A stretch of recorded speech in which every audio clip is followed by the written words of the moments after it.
You're listening to the Cantina Cast, your home for thought-provoking Star Wars talk. Join Albert and Jonesy in breaking down the latest news, trailers, movies, and of course, your favorite characters from a galaxy far, far away.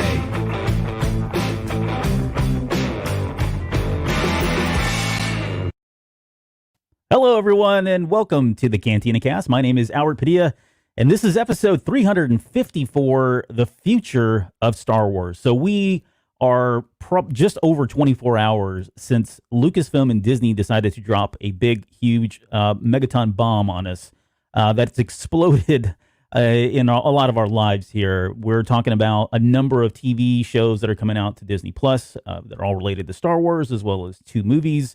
And it's a lot to take in, so we thought we'd just get right on the ball here and try to help make sense of all this and clear up any questions or confusions that you guys may have. And so to help me do that is our resident Disney Plus and Disney expert, Mr. Jonesy. Jonesy, welcome to the show. Appreciate it, Albert. How are you doing today? I am still glowing. Like I honestly went to bed last night and just kept thinking about all this stuff. And then we had Mando, so I stayed up for that. Right. But it was just like I've been in Star Wars world for like 24/7 and can't get out of it. I mean, not that I'm complaining, but it's really been a lot to take in. So it's so funny. We're always worried about these droughts, right? And all of a sudden now we've got this flurry of activity. We don't have a lot of clarity around some of this stuff is coming out, but I don't know. We've got ideas. Yeah, no, I posted on Twitter last night that, wow, kind of a slow Star Wars news day, Right. Well, I mean, sarcastically, of course. We were joking in Discord today that, I don't even know if the investor call actually ended yet. Right. This was without a doubt. The investor day call was it was 3 hours of presentation for the most part, 2 intermissions totaling 15 minutes. And then they had questions. I had to give up at the end of the questions. I was like, okay, this is getting, of course, the financial part came on. I was like, finally, the good stuff. We got subscriber number, all the things that, nerds with numbers and stuff like us like, but it was really interesting to kind of hear the Disney Plus, how they're doing and revenue wise and what they're looking to grow. It's really insane how well Disney Plus has done, which enables all the amazing things that, they were able to announce. And across the board, Marvel, I mean, Indiana Jones, for goodness sake, it's amazing. So I know. And I was so hyped up. Like I was tempted to stick around to see like the Nat Geo stuff. And a lot of the FX stuff was pretty like, I'm like, I'm in. I want to see this stuff when it comes out. So it's an amazing service. And, I think I've heard the rumors of, or maybe it's not me. I think they were going to hike up the price by $1 or something. So, there's $86 million. Yeah. So $86 million, just like that. A minimum, right? Plus whoever decides to jump in that hasn't already jumped in, which. They've got a global, and it's going to go up €2 over in Europe. And I think they've got estimated between 220, 230, 250 million, somewhere in there. So if you think about just incremental revenue alone, even if you just call it $1, incremental revenue is $250 million. That's amazing. $250 million from $1 incremental revenue. Yeah. So all right, you're here for Star Wars. You're not here for numbers and financials and all that good stuff, I guess. But it's wild how well the service is done. It really enables all the things that we get to enjoy. So that's really exciting that it's done so well globally. And we'll touch a little bit on what some of those global services look like and maybe what it means for us here. Yeah. Yeah. And some of this will be speculation just because there was certainly a lot that was candidly spoken about and given to us. There was obviously stuff that was happening behind scenes and that we weren't privy to. And then some of this is a lot of what we will speculate both on the business side and certainly on the show side will be just that, theory and speculation. So, but that's what we're here for, right? Give you guys something to think about, thought-provoking Star Wars talk. So let's get into this. So 10 new shows, I think early on when this was announced and they said there are 10, Kathleen or somebody came out and said 10 new Star Wars shows. I was thinking, surely this can't be 10 brand new shows. This has to be like 10, plus, a number of shows that we've already heard, a lot of rumors, but there was some pretty new stuff in here. And I guess just before we get into all of these, any concerns here? And you and I have brought this up before. We've spoken about it many times, especially when we had, estimations of like 4 to 5, 6 different movies in flight on top of Disney Plus. That's been it seems like there's a huge shift right here. DTC, direct to customer, seems like kind of be the primary focus now, and the movies have been scaled back from potentially 5 or 6 down to 2, but it doesn't seem like the workload is any different. Maybe more manageable. I don't know. What are your thoughts? Do you feel like they spread themselves too thin? On top of that, and sorry, I know this is a long-winded question here, but if you think about you compound Disney with the 10 additional shows that they've got in flight for like Marvel and all these other legs and arms, which you would think they can independently operate, walk and chew bubblegum at the same time kind of thing, because there's a lot of people that are working at this. But any concerns here that we're spread a little too thin with the Star Wars content? Actually, I'm not. And the reason why is because some of the dates they did give us are 2023. Yeah. And these more extended timelines. And it really feels like so what I was happy with, and so this is some of the criticism they took early on, that maybe they're kind of getting their feet grounded now, is that we gave them there was a lot of criticism that they didn't have a plan. They didn't take the time to make a plan. They jumped right into the movies. They had great ideas about Solo and Rogue One and some of these other things. And we were always concerned about Star Wars burnout. We got Star Wars every single year. We had new TV shows, all the stuff, right? Yeah. So now we've been concerned about, okay, well, you and I are concerned about behind the scenes. What the hell are we going to talk about every week whenever Mandalorian ends and stuff like that, right? Mm-hmm. But it feels like it's going to be spread out a little bit. So if we get one or two, or let's maybe 2 or 3 per year, that feels pretty good, because we don't have to do them all at the same time. We can stagger them. So we have Star Wars kind of something a little closer to year round, right? And I don't think we're going to get quite to that, but I think it's a good thing. I mean, it's nice because if we've got really well thought out content, and we've got really good writers, and we've got good directors, and some of those things seem to be shaping up nicely, that we'll talk about here, then you have confidence that, okay, we've kind of righted the ship, if you will. Mandalorian is doing well. It's entertaining. We were talking a little bit about the latest episode before we came on air. So we've got the right momentum now, and we've got the saga kind of done. So now we can really focus on these things, and we can say, okay, what is our strategy for releasing content? How much do we want to release, and how much time? And I think the Marvel stuff is going to be a good indicator for us as well, because it's coming sooner, and we'll be able to get an idea of how quickly that content will come to us. Yeah. And what kind of feed are we going to get from that, and see if it works for us here in the Star Wars land part of it.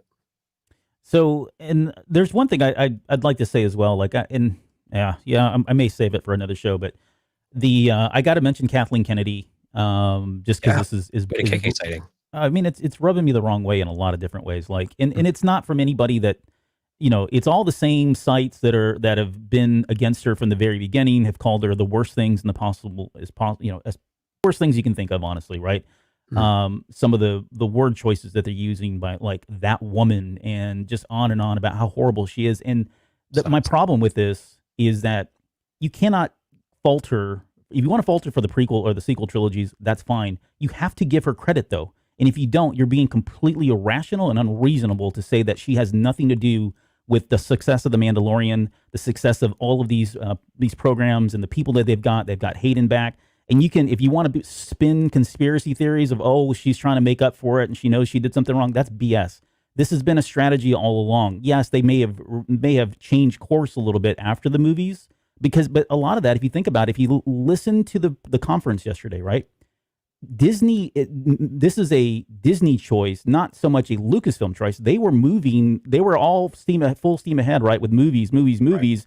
And when Disney Plus came out, they realized that's probably where the big revenue is from. Right. Hugely successful, beyond expectations in terms of projections and all of that.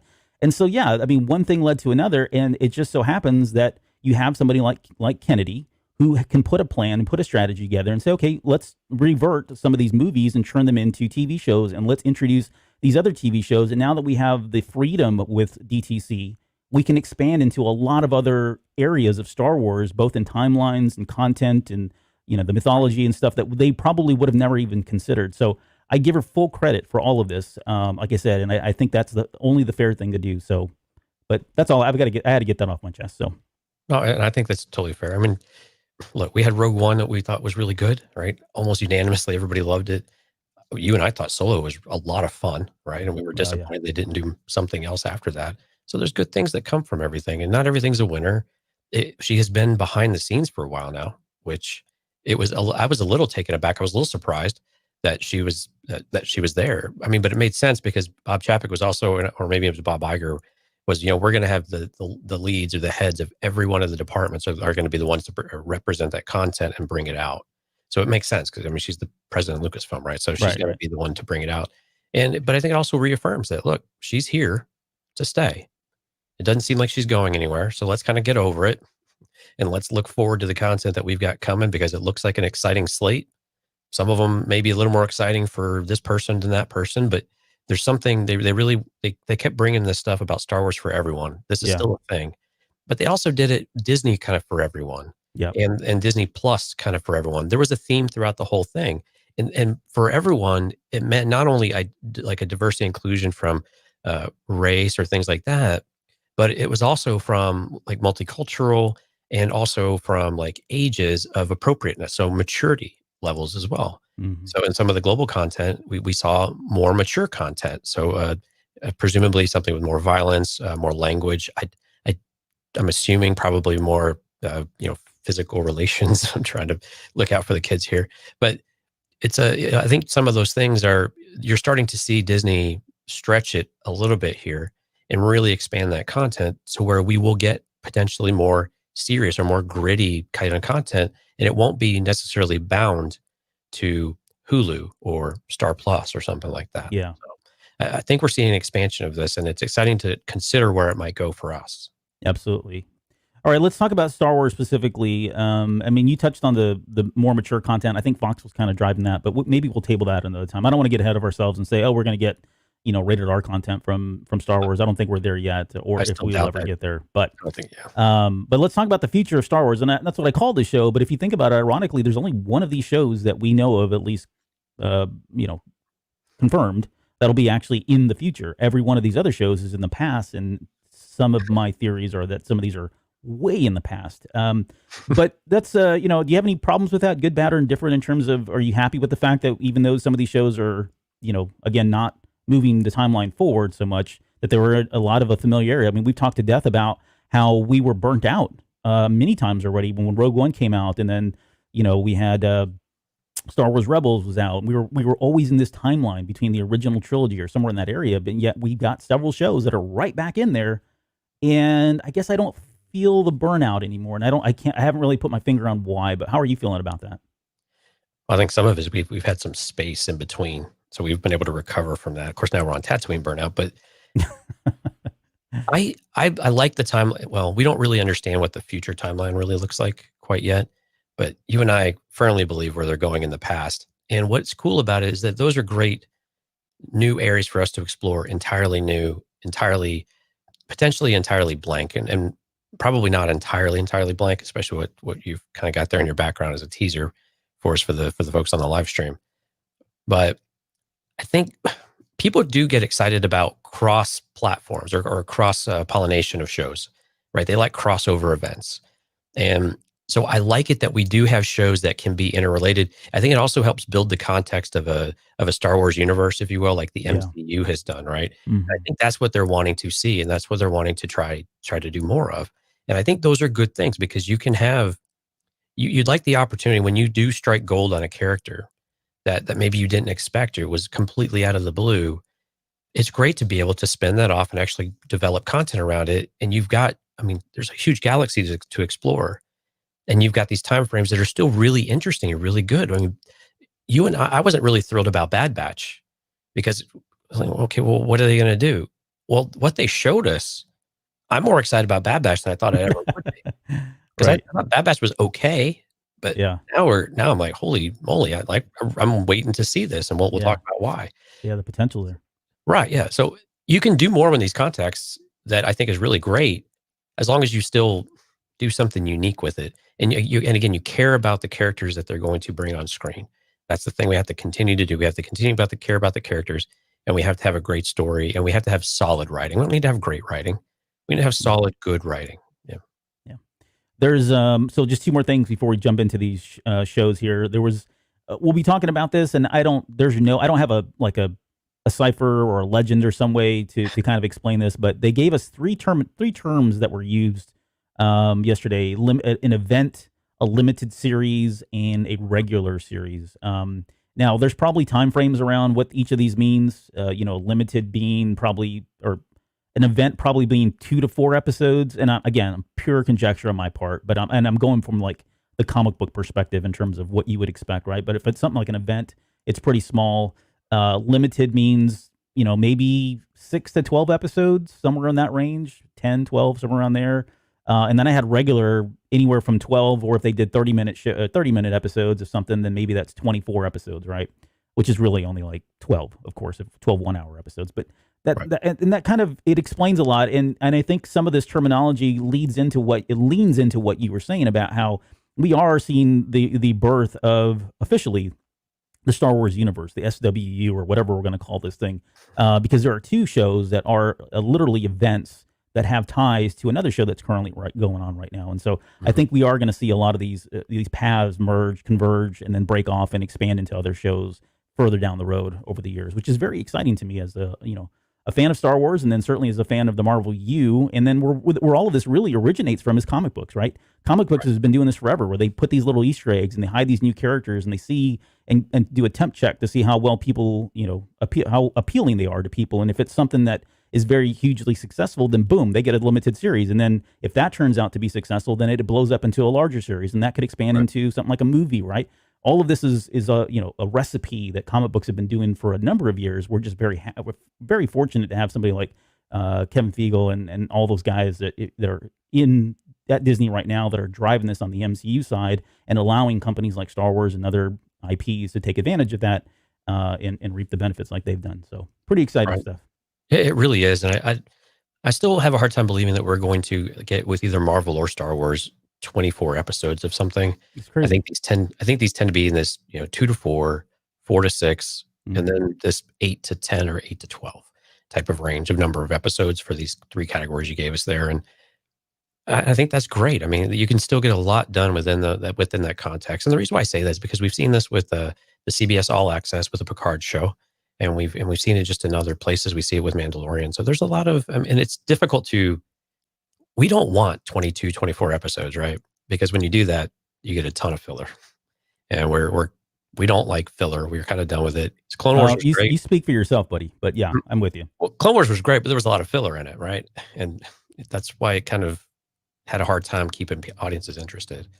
But I think not this guy. You're Prince. Prince. Go on. I don't know, dude. We only talked about so many arcs, so that's true. Yes, and I'm being cheeky here, but yeah, I think for the sake of like doing shows and the general audience, yeah, I get it. It's probably not the best thing, but for people like me, I'm like, sure, I'll watch nothing of Star Wars for 4 hours. It's totally cool. Now that all holiday special notwithstanding, everything else I'm down with. You've got it on loop this time of year. It is. It just plays constantly on my VCR back here. Actually, I stumbled over the Boba Fett animated part of the holiday special and the full holiday special in my personal digital library, and I thought about playing it, and then you thought better of yourself. And I thought way better of it. I was like, I should probably just go watch the Lego holiday special, because that's probably way better. Yeah. All right. So with that, we'll start before we get into these things here. Let's talk about. So we saw a lot of shows. There were a lot of shows and movies that I think we had heard about. Some of these were in flight already. They had already been confirmed. We saw a lot of them that were rumors and rumors of rumors. But what were some of the ones that you felt like, I guess, what were some of the ones that you were looking forward to that we didn't see either on television or in movies? Well, I think the one that we maybe expected something for was Boba Fett, right? And I think that's something that it's been speculated about for a while. And then when we saw him on Mandalorian, it's like, okay, this could pick up a little bit of steam. Right, the antithesis of it all. Right. Now, I think it makes sense not to jump right into Boba Fett. And when we saw that a little bit, he took a little bit of a backseat this week in Mandalorian. And so it's still a character I think they want to see how well it's going to play out longer term before they commit to some of this stuff. But we've got some references to other characters, though, that might be more integrated with shows rather than have their own. And I one of your personal favorites here with Thrawn, right? Right. So I think that's one where it makes sense for that to bundle in with like an Ahsoka, and we can speculate a bit more when we get to the Ahsoka area. But those were definitely two that came about. We did get some nice surprises. I think that some people were really excited about, like a Rogue Squadron. So that was kind of out of nowhere and a great, kind of a great drop. The way they're going to do it's a little bit different, but on that, I had very low expectations about what kind of characters we were going to get. And those two were the ones that kept surfacing, because all the other ones we got that we've had a lot of questions about, right? There were some that probably about a year ago, You remember we were talking like there was a Jabba series that was rumored, and I was totally against that. I'm like, I don't want to see that. You There don't was want more Zero the Hutt? no, I don't want Zero the Oh, Hutt. come on. There was I think there was somebody talking about a Yoda series at one point, right? That was out there. But yeah, and from the TV series, I think we got everything we thought we would get. Maybe with the exception of a confirmed Ahsoka Sabine series or a Rebels 2, which I don't believe what this is what we're going to have here, and I have a theory as to what this Ahsoka one is. But from the movie side, there were a lot of directors that have been thrown around and writers and the guys from Game of Thrones. I don't know what the heck's going on there. We didn't hear anything about Rian Johnson's series, although Lucas has not said that either one of those is really off the books or still going on. So they could be in just production limbo or tied up with other stuff that they've got going on, pre-commitments and stuff like that since the timeline shifted. And again, they're making a shift from movies to DTC for the most part. I mean, they did say that movies would still be their flagship medium or whatever for new IPs or kicking off or launching a big kind of a IP of some sort. So I don't think that it's going away, right, by any means. I mean, they clearly said they're still making movies, but when the shift changes like that, well, then maybe that's not of interest to somebody like a Rian Johnson, or maybe that's not an interest to somebody like the Game of Thrones guys. Right. At least right now. Maybe they defer that a little bit later. But beyond that, I think everything else that we saw probably either happened, or I'm making some huge assumptions at this point that it is going to come in. So, okay, well, we're 21 minutes in, and we're finally going to get started. I'm going to add something to our screen here so that we can kind of follow along. Excuse me. And so let's jump into the first one here. And the first one is here's all of the, put all these up. There's a ton of stuff here. This was like, when I saw this at the very end, it was just like mind blown right then. I mean, right. I don't think I could have ever thought we would have this many shows. I had hoped we would. And I think like 3 years ago when we first heard about Disney Plus, I said, we need a Star Wars channel. Like it seemed to me like even at that point, we had enough content that you could throw a Star Wars channel together. I think it's safe to say that in about 5 years, there's probably enough to have a truly Star Wars channel that's a spinoff of Disney Plus and has its own stuff in syndication. I don't know. That's probably not their model, but all I'm saying is this is a lot of a crap ton of content here that I was not expecting to see. And to see it up here like this with Kathleen standing in front, it was pretty powerful. The last time we've seen this much Star Wars was when they displayed the timeline. Yeah. That's really the only thing to compare it to. It's incredible that we got all this in one day. Yep. All right. Well, let's start with Taika Waititi's movie. So the quote that was given to us says Taika's approach to Star Wars will be fresh, unexpected, and unique. His enormous talent and sense of humor will ensure that audiences are in for an unforgettable ride. He's currently hard at work at writing this next adventure. Now, this is a movie. We were not given any dates or time. There was no timeline. So this sounds like it's really early in the creative process, right? He's probably just framing all of this together and probably consulting with people and working with other folks there at Lucasfilm to make this work. But the logo was certainly interesting. I mean, we've got like the colors, the 80s colors that has a certain aesthetic to like Thor Ragnarok and some of the other movies he's done, which I thought was really cool. But does this evoke anything for you? The fact that it's in stone and it looks primitive, and I'm kind of baiting you here. So it reminded me of Land of the Lost, actually. Oh, jeez. Yeah. Oh, come on. But no, it does. It's fair. I can see it. Yeah. Land of the Lost. It's almost like the Magic School Bus type of style here. Well, it's Schoolhouse Rock Schoolhouse Rock. There we go. Yeah. Well, Magic School Bus was a thing too. It was a thing. Right. It was. But yeah, no, and it does evoke like a Schoolhouse Rock kind of feel. I don't think that's what he's going for, but I don't think so either. But I mean, yeah, it definitely has we're going back to the beginning type of thing, and that's the way it feels, right? And we have a lovely image behind here that gives us a lot of clues as well. Yes. So when I saw this image, I can't tell you, I like yelped. Like it was a 13-year-old going through puberty, full on squawk, because I couldn't believe what I had just seen. And I may be reading way too much into this, but when I see that structure right there, the thing that comes to mind is the Old Republic. And it's specifically like Dawn of Jedi. There's Mortis too. Sorry, hold on. I'm going the wrong way here. Mortis is another one that comes to mind, right? So there's the Mortis planet, if you will, whatever that looked like.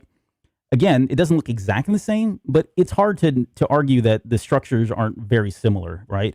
And this could be just a new take on it because it's canonized at this point. But I don't think it's a Mortis thing, honestly, just because if it's going to be a comedy kind of thing, Mortis is really not, I don't know, it doesn't evoke feelings of humor, right? I don't know that there's any brevity in Mortis, especially from what we've seen. But what they could do possibly is go this route where they go like a Dawn of the Jedi, or go way back. And if that's the case, and again, this is all subject to change, but according to the timeline, we're 25,000 years before A New Hope, and we're talking about the Jedi and not the Jedi, and we're talking about Force sabers, and we're talking about the beginning of the Sith, and not as the Sith as we know it, but the Sith is Sith back then, and the original Jedi code, the original Jedi code, which is different than the Jedi code that we're all used to seeing as well. So, I mean, you can see it there in the background. That's the Thoyor, right? And, we won't get into all of this now, but those are the ships that came by and picked up everybody that kind of really started the Force, if you will. And then here we got another one, right? This is another cover from the Dawn of the Jedi series. So this, again, this could be the beginnings of KOTOR for me. Now, where Taika Waititi's style comes in, I'm still, I don't know. It's still a little bit, there's kind of a disconnect for me. Yeah. Because it doesn't really, this series doesn't lend itself, again, to comedy or to lightheartedness. But it would be an interesting take because we're so far back that you could really rewrite the books, so to speak, for this one. But anyways, your thoughts on where you think the series goes, and do you think this, I mean, they seem very specific about what they do with a lot of their stuff, and it's hard to argue that this image in the background of Kathleen Kennedy as they were talking about this new series is just, has nothing to do with the series. I find that hard to believe. Right.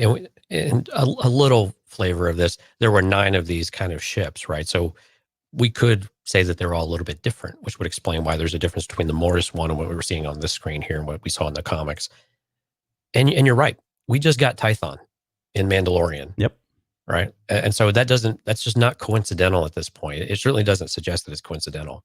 It just seems very intentional. That maybe the timing is a little coincidental, but it seems like they drop this stuff in there, and then we go, and then we're going to potentially have a Dawn of the Jedi. It just makes too much sense for us to ignore it. And well, I'm with you though. And so we've already kind of changed Tython a little bit already though, from what we saw in the comics. So we are going to get a little bit different look. And like you said, just the aesthetics and the way that the Jedi work, and the way that they're exploring the Force, there are so many things that you can do with this, right?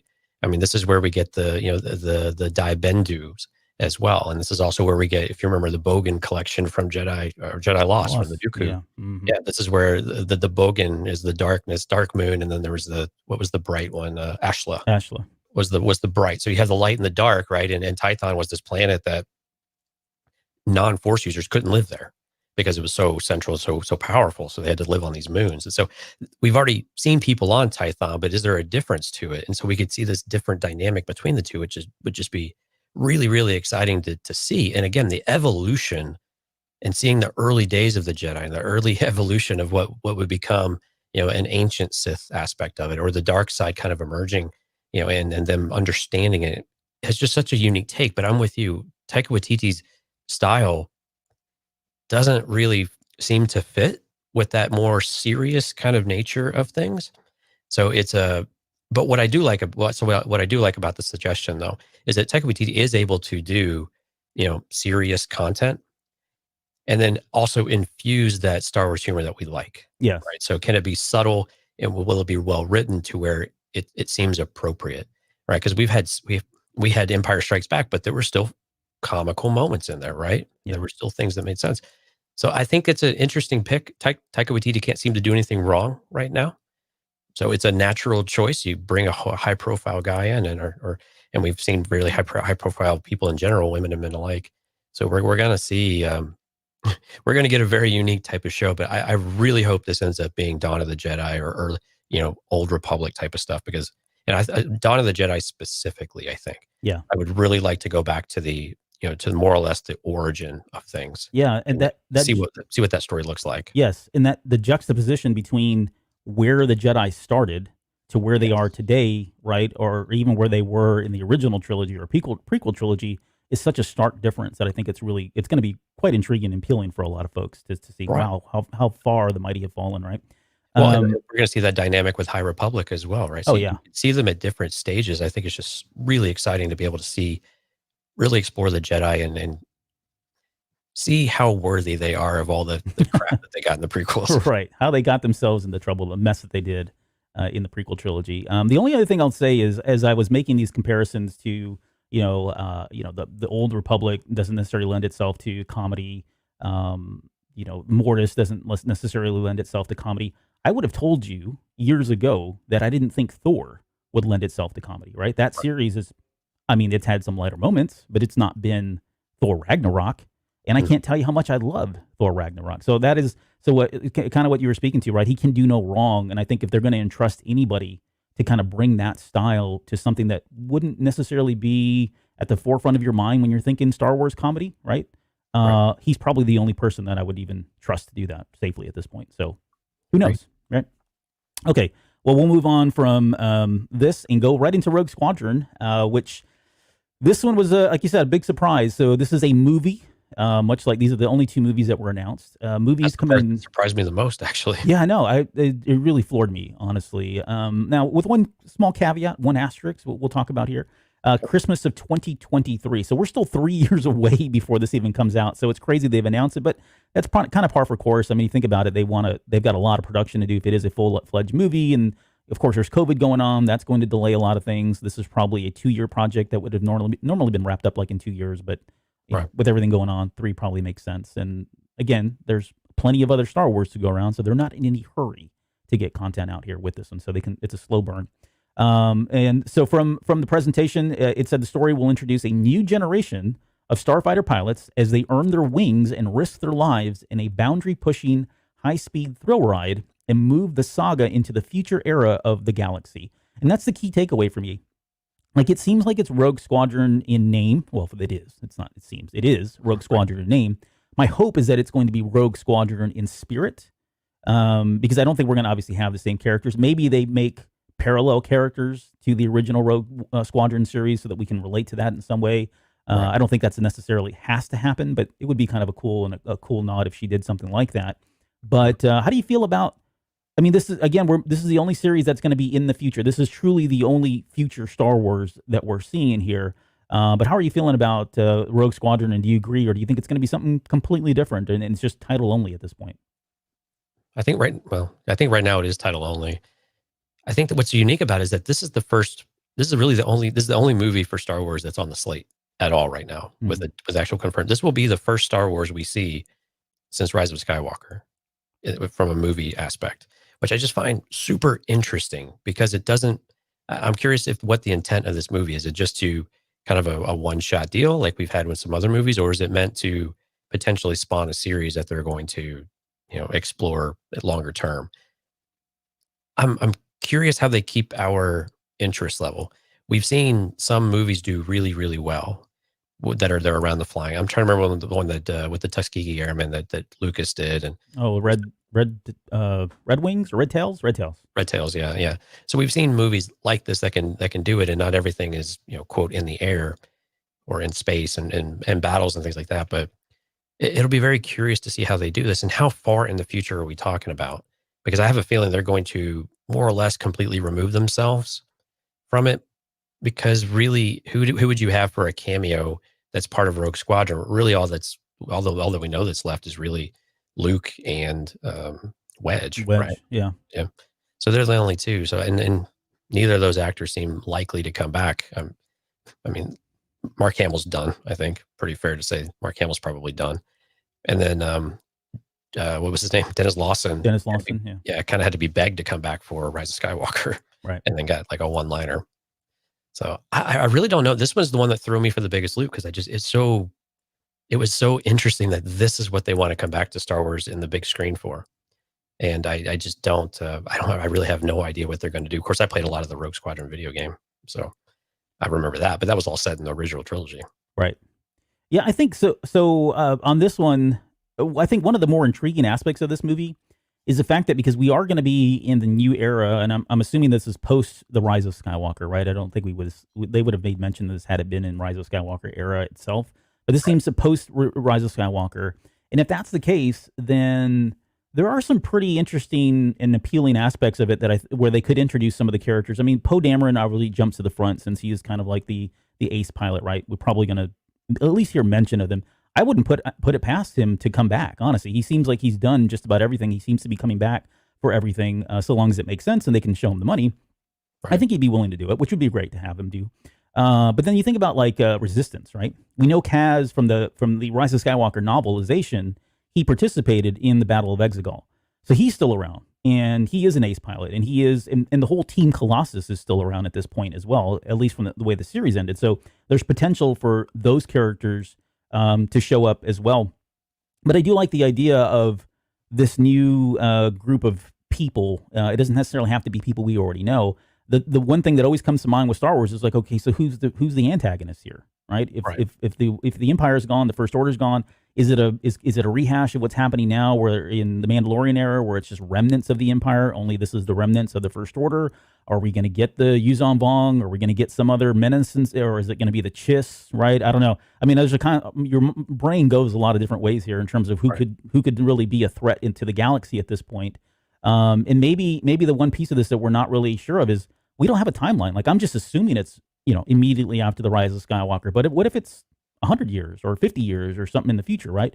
That certainly opens up a lot of possibilities to Sith coming back and all that. But I don't know. Any thoughts around whether or not we'd see anybody from like Resistance or the Poe Damerons or I don't know. Yeah, anybody there? It's interesting because there was so much stress on Black Squadron with those, right? That's what Poe Dameron was a part of. Rogue Squadron really didn't get any kind of mention, I think, in the sequel trilogy, did it? I don't think it got any the sequel trilogy? No. Yeah, again, it's clearly still there, but we heard nothing of it. That's again kind of an interesting. Why are we revisiting it here, or what's the drive behind that? I'm guessing for nostalgic purposes. My guess is probably not 100 years in the future. I'm guessing this might be something more like 20, something like 10, that. 20 years. 10, 20. If it's even that much. Yeah. Right. Yeah. And I do. And TJ or hard counted in the chat there was talking about if this is even connected or in the same timeline, and it sure sounds like that's suggested that we are going to get this connectivity between them, and that it will be referencing things from Rise of Skywalker. These things do all seem to be connected, and they will, if not directly reference each other, they will still have some sort of draw from each other, to where I think we'll see little Easter eggs and tidbits come through, much like what we're seeing in Mandalorian right now. We referencing old trilogy, but also maybe like Tython, it's again teasing what we might see in a Dawn of the Jedi type of show. Yeah.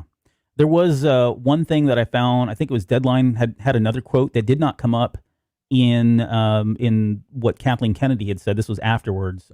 She's quoted as saying, "The Rebel Alliance squadron founded by Luke Skywalker during the original saga timeline, carved out with plenty of EU over the years, will hit the big screen in, quote, a future era of the galaxy," according to Lucasfilm's Kennedy. So again, it does seem like they're leaning on what had happened with that, and they're certainly dropping Luke Skywalker's name. So yeah, I'm with you. I mean, again, it's a stretch that it'd be 100 years in the future, but it does seem like it is going to be after that era. So I don't know. It is interesting nonetheless. And the fact that you've got, I mean, we didn't even mention Patty Jenkins. My goodness, she's, I mean, from what I've already seen with a lot of the early reviews and just impressions of Wonder Woman 2, and the fact that, she's on record as saying, hey, that, her father was a fighter pilot, and I think he died in combat, and that fueled her and had wanted her. She was fueled at that point to write a ace pilot, dogfighting kind of a aerial movie or do something there. And the fact that she is such a Star Wars fan and she's now got the opportunity to do that. I mean, it feels like she is going to pour, as she's done with everything else she's done so far, she is going to pour all her heart and soul into this. So, I mean, that alone. You've got to be excited that somebody is that passionate about doing something like this, because I think it's going to take somebody like her and somebody with that kind of a drive and passion for the subject and of dogfighting and aerial combat. I think it's going to be a great product. So, I absolutely agree. And Wonder Woman, the first Wonder Woman was great, and really looking forward to 84. And did we get any reference to actors or anything else, or was it just a Patty Jenkins drop, right? Patty Jenkins drop, right, and not a whole lot of else. Right. It was so interesting the name dropping and the lack of name dropping throughout this whole presentation. It was really curious how they did some of these things. We'll talk a little bit more about that here soon. Yeah. Sorry, I meant to throw Patty Jenkins up there right there, but there she is. Okay, so let's talk about a droid story. Mm-hmm. So for this one, it says, as Lucasfilm continues to develop new stories, the intersection, this is interesting. Like, you really got to read in between the lines here. Mm-hmm. The intersection of animation and visual effects offers new opportunities to explore. Lucasfilm Animation will be teaming up with Lucasfilm's visual effects team, Industrial Light and Magic, to develop a special Star Wars adventure for Disney Plus, a droid story. This epic journey will introduce us to a new hero, so not R2-D2 and C-3PO, somebody new, and not Dio, because he's, again, brand new, guided by a legendary duo, R2-D2 and C-3PO. So this had me really kind of scratching my head as to what they were hinting at here, that we were going to get. I mean, you got somebody like ILM involved, right? So you think, okay, this is a powerhouse group that's known for pushing the boundaries and introducing new technologies and new techniques and all of that, right? So in my head my immediate thoughts go to VR, because that seemed there. I know Lucasfilm is putting a lot of money into VR. We've seen the games coming out for Vader Immortal. There's the Star Wars Galaxy one they're doing. That's where my head went first. My headspace went to, okay, is there going to be some kind of a virtual reality / Disney Plus thing going on here, or is it going to just be some new level of animation that we're not seeing? On the likes of, I don't know. It's costly though. That's the thing. It's like to do animation like that is very costly, and so that tells me either they're really just doing this because it's a labor of love and they really want to push the envelope, or we probably should temper expectation that this is going to be a very limited series, only a few episodes, right? And that allows them, from a budget perspective, to kind of hit that mark. So, I don't. Any thoughts around what this could even possibly be, or who the new droid would be? I mean, we don't even know the timeline on this one. Right, we don't. And when it says it's guided by R2 and C-3PO, is that a narration type of thing, so that they're narrating the whole thing, or is it really that they are interacting with this new character? And you're right. When we see a droid story, we automatically think this is, you and I think droids, right? Mm-hmm. And we start thinking that this is going to be younger kids type of show. But that seems a little at odds with this intersection of animation and visual effects, because I'm with you. It seems like they want to push the envelope of something. So maybe it's it's probably expensive, but to your point, it's a low risk endeavor because we can try some new things, some different things with a different type of audience and not get crucified by the hardcore fans if they don't like it or something like that. So I like the idea. VR is always so interesting, right? Because VR seems to come in waves and phases about how energized people are with it, and then how much money and how much time people want to sink into it. And I like the idea of that they're wanting to push it and try it. And I hope they do. I hope this is something that they feel like it can use as that springboard to try. Yeah. But again, if it's for a younger audience, how does that really work? VR is not, I know a lot of people have VR, but when it comes to television, I don't know how prevalent people are and how comfortable they are with VR as a media consumption device. Right. Yeah, I mean, there's things like big screen VR out there. There's a couple of different solutions that have come up for this virtual reality movie, TV, I don't know, viewing experience. And so maybe there's a way to leverage that.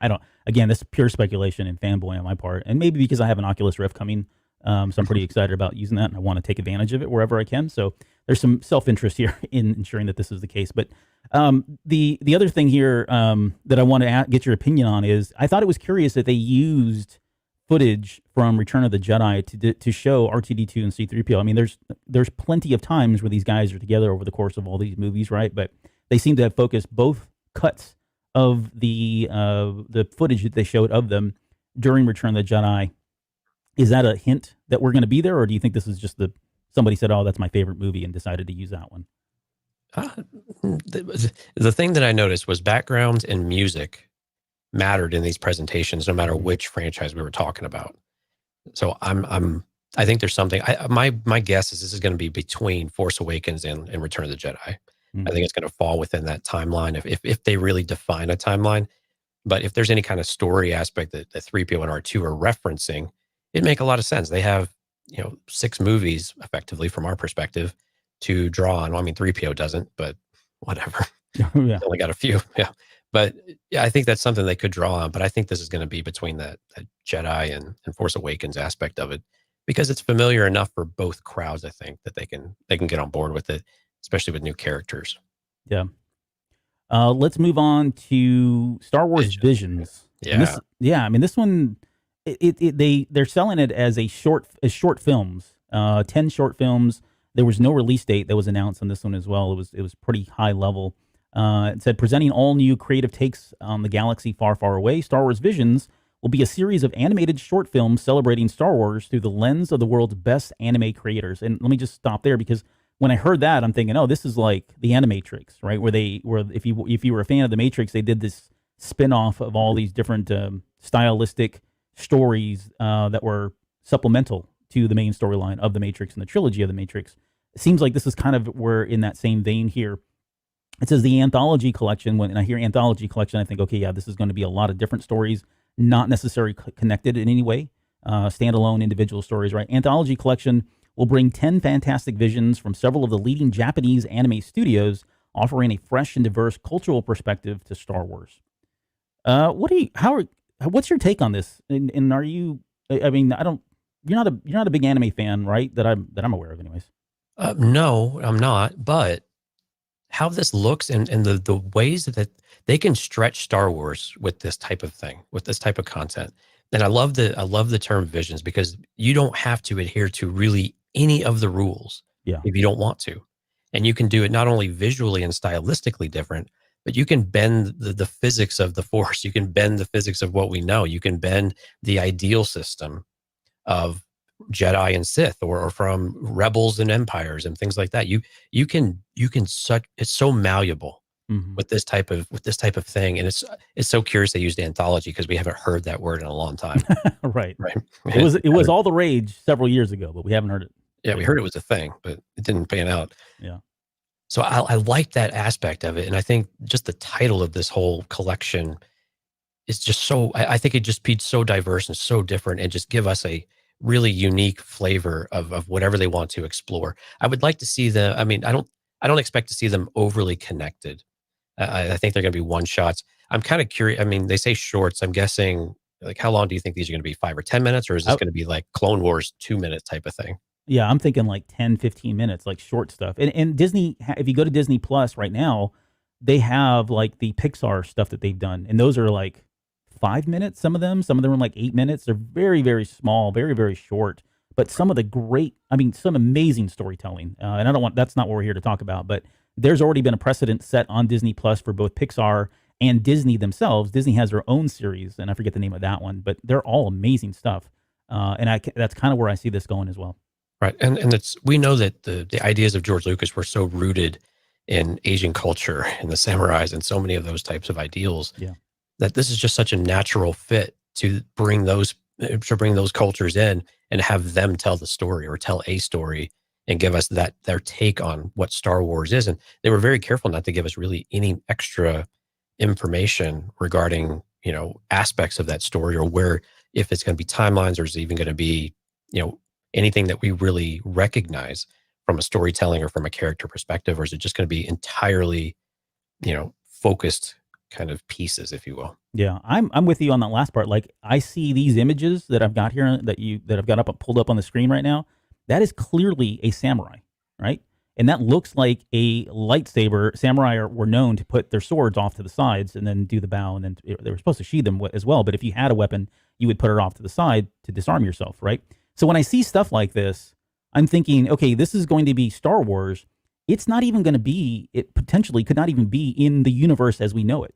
This could be a retelling of a story set in feudal Japan, right? And you don't realize that it's, I don't know, it's kind of like the Hidden Fortress, right? Maybe there's things in that were pulled from Star Wars. Maybe it's kind of a reverse of that, where they've taken these familiar stories and put them or they've taken these Star Wars stories and put them in more familiar settings that we're used to seeing, like samurais or old Western, or and give them blasters instead of gunfighting pistols, right? Stuff like that. Like, I think this is what they're going for. They're going for this really out of the box kind of and to the name visions. To me, that's what it kind of alludes to. So we're going to see something completely out of the box, absolutely unnormal, but yet it's going to be seeped in Star Wars, aesthetics or technology or terminology, right? I think that's what they're going to go for, which would be crazy intriguing for me to see as a viewer. But that is clearly a samurai person there. We've never seen anything like that in Star Wars. There's certainly influences, but this is like right on your nose kind of samurai look. Right. And we've seen some really awesome fan anime that just blows our socks off, especially like TIE Fighter was a huge thing for a while. And we've seen the influences even on like Galaxy of Adventures, which I'm a huge fan of. And that's the way they could reboot the series if they really wanted to. But what was really interesting though is they didn't give us a release date on this. No. And things like this seem like these could move quicker through the pipeline. Right. And so I don't expect this to be a 2023 type of event. I think this would become a 2021 or 2022, maybe early 2022, when we have, again, these off periods of content that we can fill in some gaps or have some little breaks, and then we can bring something new in. And things like this are a great example of how you can do that. And if they're shorts, you can, I mean, if you want to release them all at once, you could. But even if you do them weekly or every few days or whatever the idea they have, for the cadence, it's still something to consume, and it's still some different idea that we can have. And this is what the Disney Plus platform is so amazing for us, is that we can get these little ideas, we can get these unique takes that otherwise kind of get lost in the shuffle. Like the what was the series they were really trying to address to young girl, Forces of Destiny. Forces of Destiny, yeah. Right. Some of these things get kind of hidden, or they get overlooked, and because they're in between these other shows and they don't have full episodes, so they get a bit lost. The original Clone Wars, 2-minute episodes that were online only, I believe, right? Right. Until they came out with the DVD set.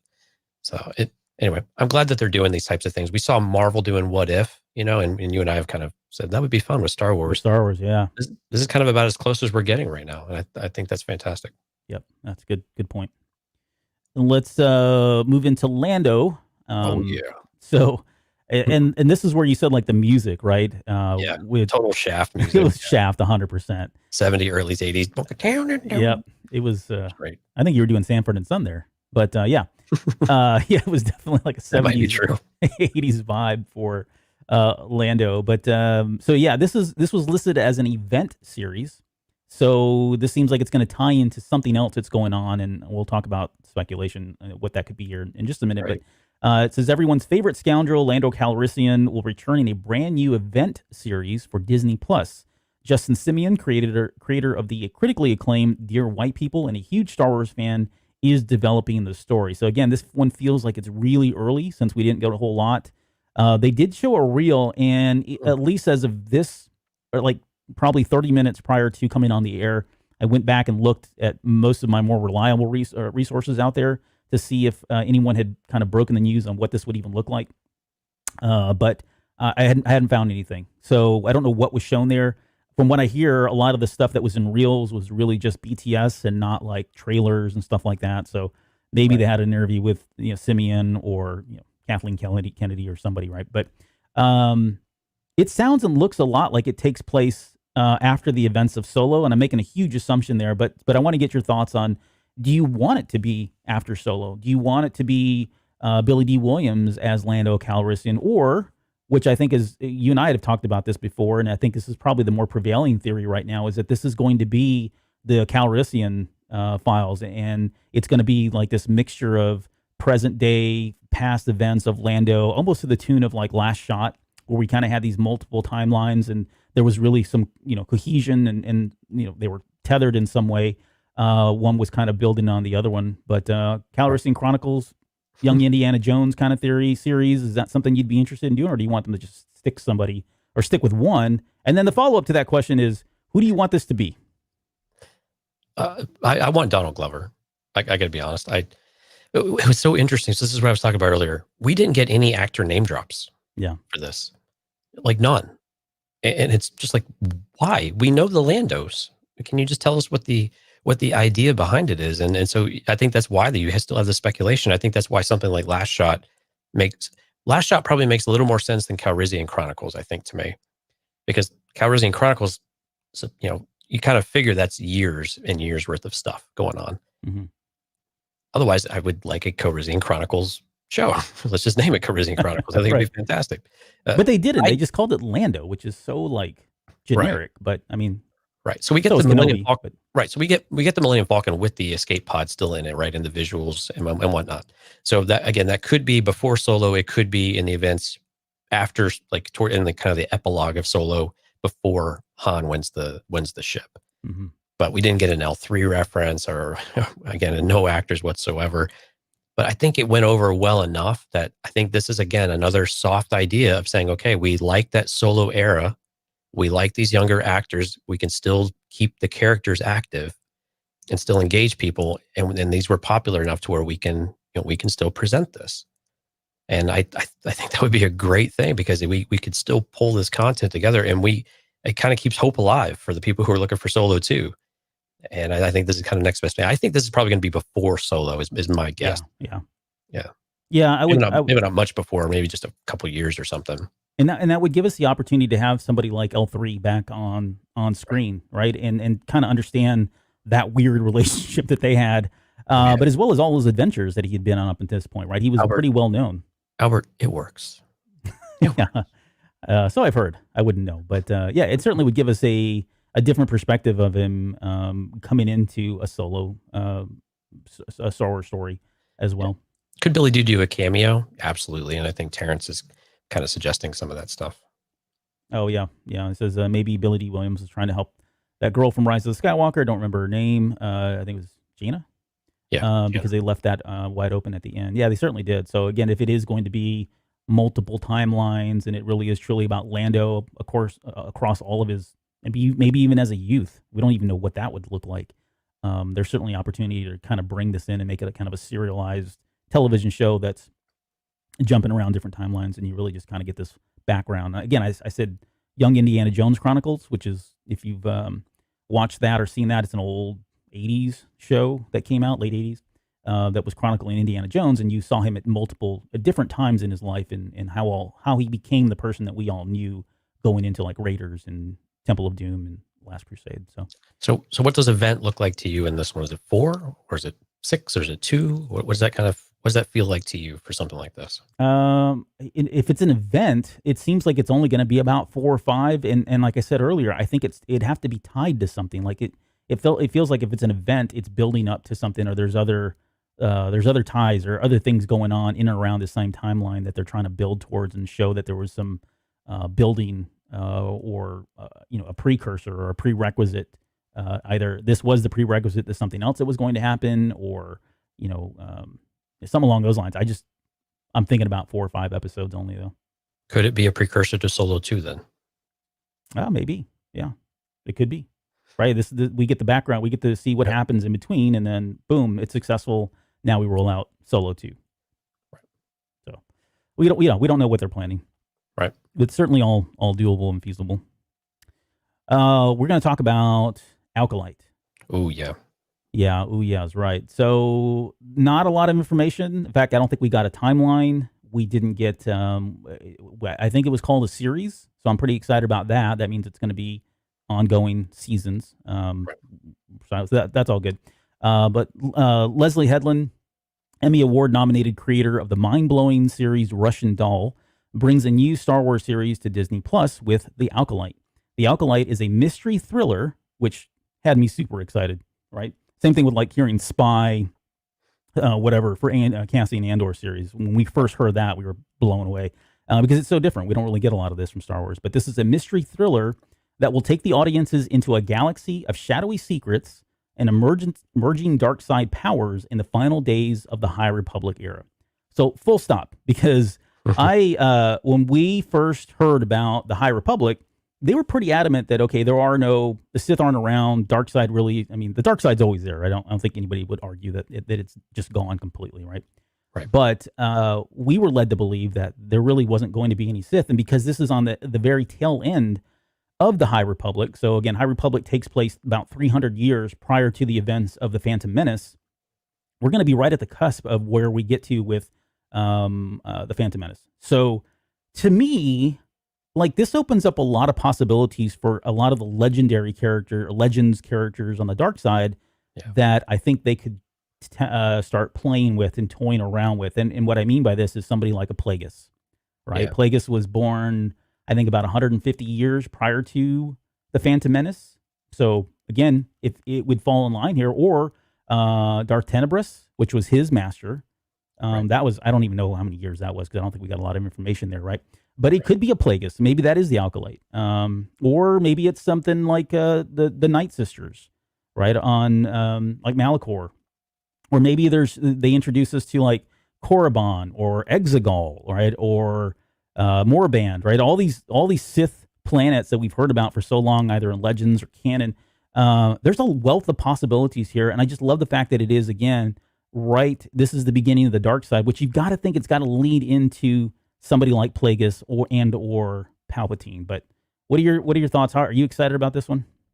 I really am, and it's this idea of the secrets aspect and the emerging dark side powers. So it's so suggestive of a Plagueis, of a Tenebris.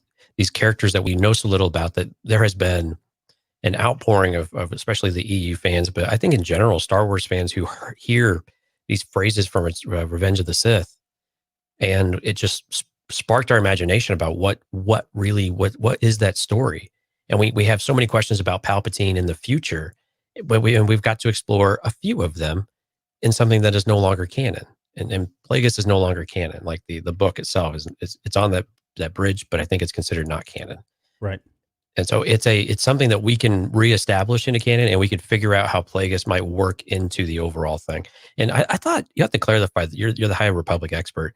I thought the High Republic ended still about like 100 or so years before the original trilogy. Is it? So it's a lot closer to the prequel trilogy? Well, they haven't clearly specified that. Yeah, it's not been defined. Like either, and I get so what you're asking, and I can kind of see both ways. Either we're going to end the High Republic, so to speak, literally right up against the Phantom Menace, and there's no transition. I don't think that's likely. I think what you're saying is probably more true. I think it's probably about a 50, 100-year span where we're kind of in this dead zone, or this transitional period between what the High Republic was, how they fell, and then how the Jedi Order picked up the pieces and became the Jedi Order that we see coming into the Phantom Menace, right? So somewhere in there, and I think it's because of that, because they are in this weakened state. I'm going to call it a weakened state. I don't know if that's really fair. I don't know a lot about it just yet, but that seems like that would be the time that the dark side would have the potential to rise, right? Because they're not at their highest point, which is, I think, what we're going to get from the High Republic. Right. And what's interesting about it is we can maybe see that pivot for the Jedi. Like, what is that tipping point that started the decline? Mm-hmm. We've seen it. We're going to see them at their pinnacle in the High Republic. Right. At what point does it start to tip to the other side? And then we see how quickly it really, cut off the rails. Did it really take 100 years, or is it more like a 10-year period or 20 years? Yeah. I think that's really interesting. We could explore that. And I like the idea of going to Exegol. And I really do, because we saw Sith acolytes there, right? I believe that's what they were. Yep. All. Yeah. So we have this reference already, so we can go there and we can explore a bit more of what we saw in Rise of Skywalker, which I think would be good. I think it would. These are the opportunities they have to enhance what we've already seen on screen. And for the fans who really like to dig in it, these are really great moments. Now, there's a risk with that. Do we over-explain things? Have we retconned something? Is there now lack of continuity? Things like that. But I just, man, I get so excited about just giving us little tidbits here and there, exploring these environments that we had so many questions about. And shows like this can be the things to do it, and maybe also canonize, officially canonize scenarios that we've explored in EU, but now we need to reestablish with how they fit within the Star Wars canon that we understand it today. Yeah. There's also, and this, again, I'm going to really dig deep, but the Cobb Vanth thing really opened it up for me. So I think pretty much everything's on the table at this point with Cobb Vanth coming into canon in The Mandalorian. But there was a character from the Dark Legends book that came out, what was it, about 4 months ago, maybe? There was a character named Darth Noctis, and she was I guess she was I'm going to call her a Sith Lord. I don't think they ever actually called her that. Well, I can't remember now, but either way, she is a character who was an Alkalite at one point. She went to Exegol in search of immortality, and there's a great story, and I've been talking about this. I know I bring it up a lot, but it had an impact on me. But it's Darth Noctis, NoctYSS, and I should have put this in there, but I just thought about it right now. But that could be a possibility as well, where You've got somebody like that who is running around, and she was kind of floating out there in the Outer Rim area. I think the timeline probably doesn't line up, although they don't really give us a lot of details around it. But if we did want to go to some place like Exegol, they've already got a character who's been established and has already been to Exegol, and we have a little bit of background. And it's so intriguing when you read the story. You really want to know more about her, and they kind of allude to her past and how horrible of a person she was and beheading people. She's got a lightsaber that's curved at the end, which is really cool, very different. But all that to say is, again, they already have done something like that, and there's been a precedence for them to pull characters out of books and novels like Cobb Vanth and put them into canonized versions of TV series and or movies. So it would be another way to do it. And again, we've seen more women taking lead roles in a lot of the Disney content across the board. And I think it makes a lot of sense. And you're right. You've got a really good story there that we could pull and explore this. And I think what's really neat is we have, well, I think it's more of a question. Are we going to really bridge all of the media types that we have? Are we really going to connect these worlds a little more directly? You know, like Cobb Vanth was a good example. Mm-hmm. Are we going to get more of that? Or are we still going to more or less play by completely separate rules? You know, we expected High Republic to start doing this for us, right? Because they've got a big plan. But is this something, again, that could feed into it? And again, we just start to see all the pieces connecting. There's a lot of concern whether you can pull that off, but Disney and Marvel have a template of sorts about how they do it. And it's just a lot of meticulous care across a broad spectrum of people, but a lot of meticulous care to own it and to get it all, you know, to just take the time to get it right. Yeah.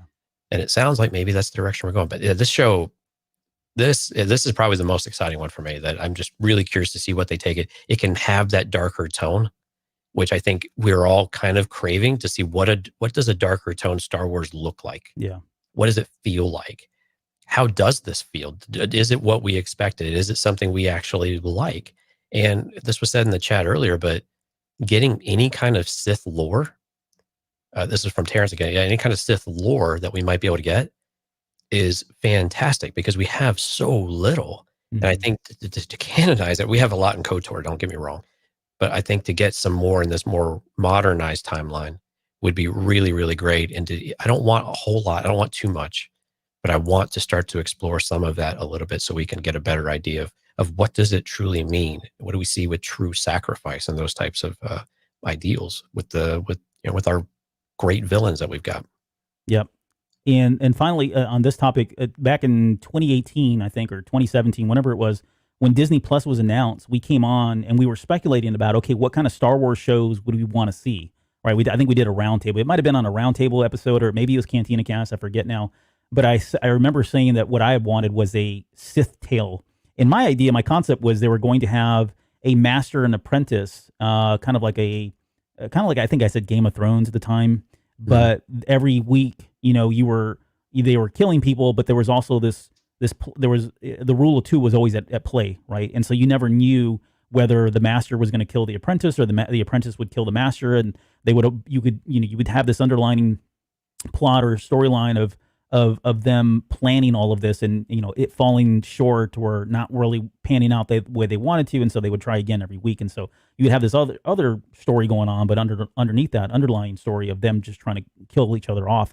I'd still like to see that. I think I said that was going to have to be something like on Disney rated R or whatever, which again we're probably not going to see. But so I don't know. Maybe they heard that show and said, "Oh, that's a great idea, Albert. Let's do something called Alkalite." But it's at least feels like it's in that vein. And to Terrence's point and what you said earlier, the fact that we've got finally a dark side, not Imperial, right, but a true dark side story in a series it's going to be fascinating. It's going to really open up a lot of the lore and a lot of the dogma that we of the Sith religion, I guess if you want to call it that, that we've really never seen or has been exposed from a canon perspective.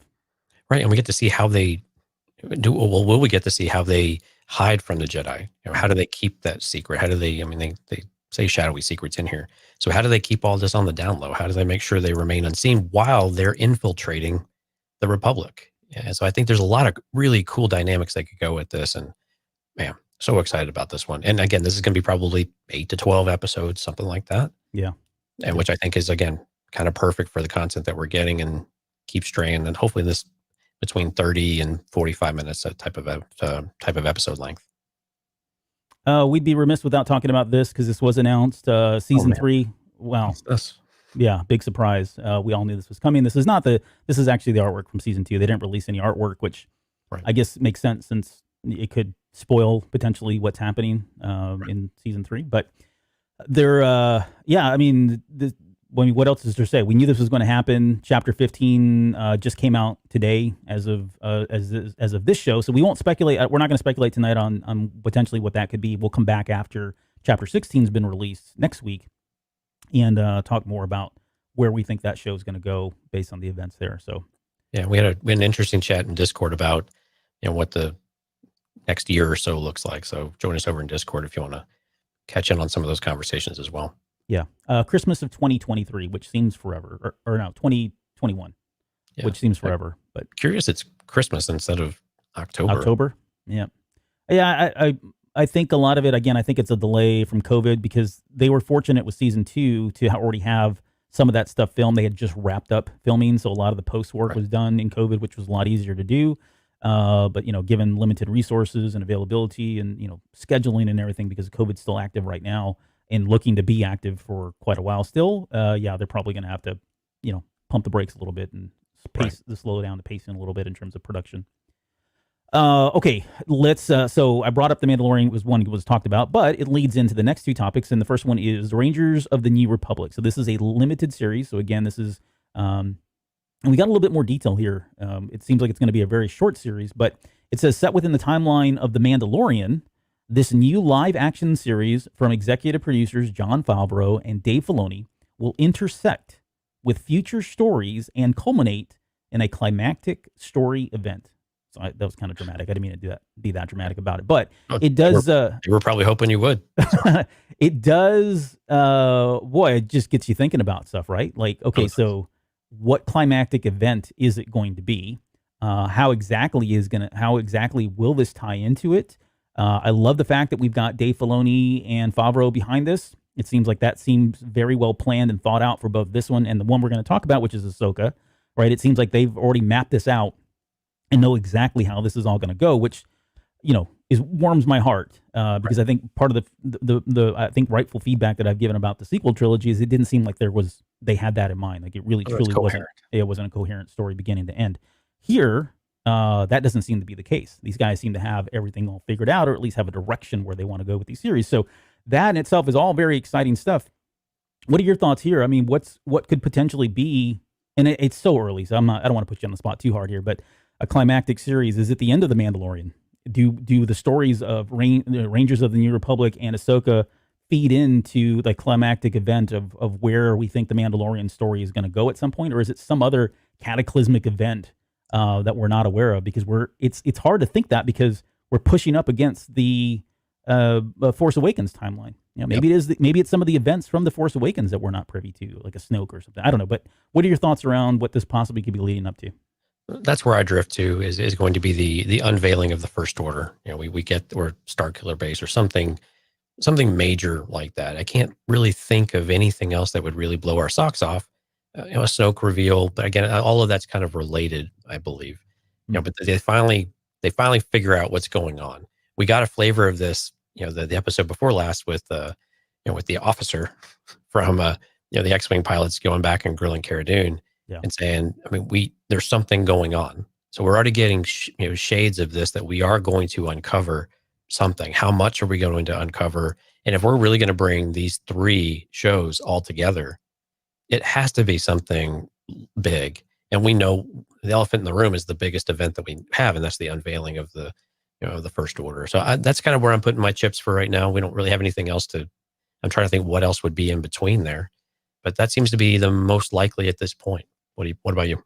I think so. If I'm being completely rational, that seems something related to the First Order or some event that we're not aware of from the First Order, which is hard to nail down because we did get Bloodline and the Aftermath trilogy, and maybe there were some things in there, but nothing to that would rise to the occasion of a climactic event that would require 3 stories, 3 paths to kind of all come together and kind of finish it off.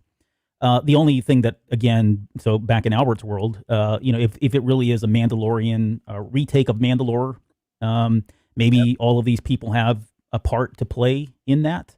I just don't know yet. I think as we get closer to season 3 and potentially season 4 of The Mandalorian, although that wasn't officially confirmed, I think you and I both agree it's probably going to be about 4 seasons before it's all said and done, at least. So that would probably align with this in terms of where this comes out. And if it's a limited series, you would probably expect it for 1 year, a few episodes only to kind of tell the other side. Again, they do this in comic books, right? They have this major events.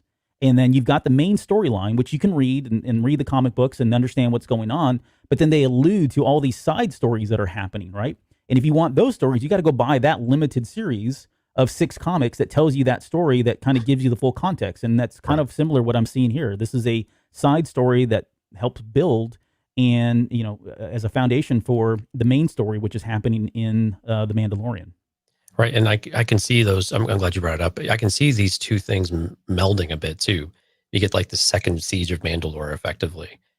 And it also starts to uncover what the First Order may be doing. Maybe we also start to see, Rogue One was interesting too, because we're like, well, we know the first Death Star blast was on Alderaan, right? Well, no, then we went back and said, no, we tested it twice. Mm-hmm. So some of that can be merged in there too. And maybe that's what happened. Maybe there's a threat to Mandalore and some of those things where you're right. That makes a lot of sense actually. So I'm going to go more with you than with me.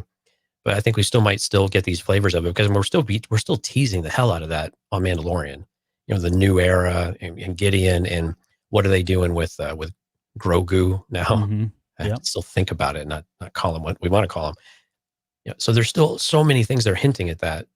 But I think again, we get through season 3. Let me ask a question: is this a season 3? These shows start getting active, or is it more of a season 4? So we start seeing this in 2022. Yeah, I'm thinking 2022. I could be wrong. I think they lay the foundation in 2021. Either they're alluding to it or they're dropping hints. So there's these story threads that are starting that don't get picked up, and you start to wonder why. And there are probably some natural conclusions that you can draw to either this show or to Ahsoka in some way. I think that's probably part of the plan. Mm-hmm. But yeah, this is really exciting. I mean, and again, I love the fact that it's Favreau and Filoni that are behind it. I think we're going to get a very, well thought out series. Whether it's good or not, I don't know. But at least they put some time and thought into how it's going to all kind of be connected, which is great. Right, and if that is the case, I think we will see these characters come into Mandalorian, and we'll get a better idea. So if we don't have any announcements for Rangers of the New Republic for during season 3 or something that aligns with the end of next year, then I think we'll definitely see characters show up, and we'll make those connections, and it'll probably be somewhat obvious to us about what their purpose is, and they're introducing them to us, giving that soft reveal, if you will, kind of like what we got with Ahsoka, right? Mm-hmm. So I think that's an opportunity. I think we might see them in season 3, the shows. I think it's possible. I'm not saying it's not, absolutely. Because they're churning out Mandalorian every year, and maybe that's why they're pushing the Mandalorian start, just a few months to give extra time for some of this. I don't know. Yeah. And if it's limited, it's probably not going to be 12 episodes, right? It could be a lot less, or 8 episodes. Maybe it's only 4, which seems doable to me. I don't know anything about this, but 4 is less than 8. The question that's all on our minds, Albert, are we going to get subjected to Dave Filoni acting again? I don't know. I can't help but think we're going to get Carson Teva and Trapper Wolf and Sash Ketcher and what was the other one that what's his name played? Job Dodger. Job Dodger. That's the greatest name ever. Right. My guess is we're going to get those, but again, we're in this area where we've got like Team Colossus and Kaz as well. Those seem like the natural Rangers, at least the first 4 that we mentioned, because those are the ones that we've seen. Maybe they introduce other ones. Maybe Poe Dameron's in there. Maybe this becomes, I don't know. Maybe it's the beginning of, I don't know. Wait, is this Kaz? No, Kaz wouldn't be in here yet. He's still young. No. Yeah, that's after the First Order's already established when he's no, he's not in this one. But I don't know. I think those 4 guys are definitely contenders to be in the show, and maybe more. Maybe it's a Cara Dune. Maybe she does become a ranger with them as well, since Carson Teva seems to be constantly putting bugs in her ear that, hey, we could really use you, and they kind of alluded in that. It felt kind of weird that they brought that up and they haven't really picked it up, other than the fact that she's now a marshal. But the fact that he was trying to enlist her kind of was a weird thread. That, and again, we've talked about this before. Dave Filoni doesn't do anything just willy-nilly. There's always intent behind it, and maybe that was the intent there to plant that seed that Cara Dune would eventually shift roles here, depending on how things pan out with the Mandalorian.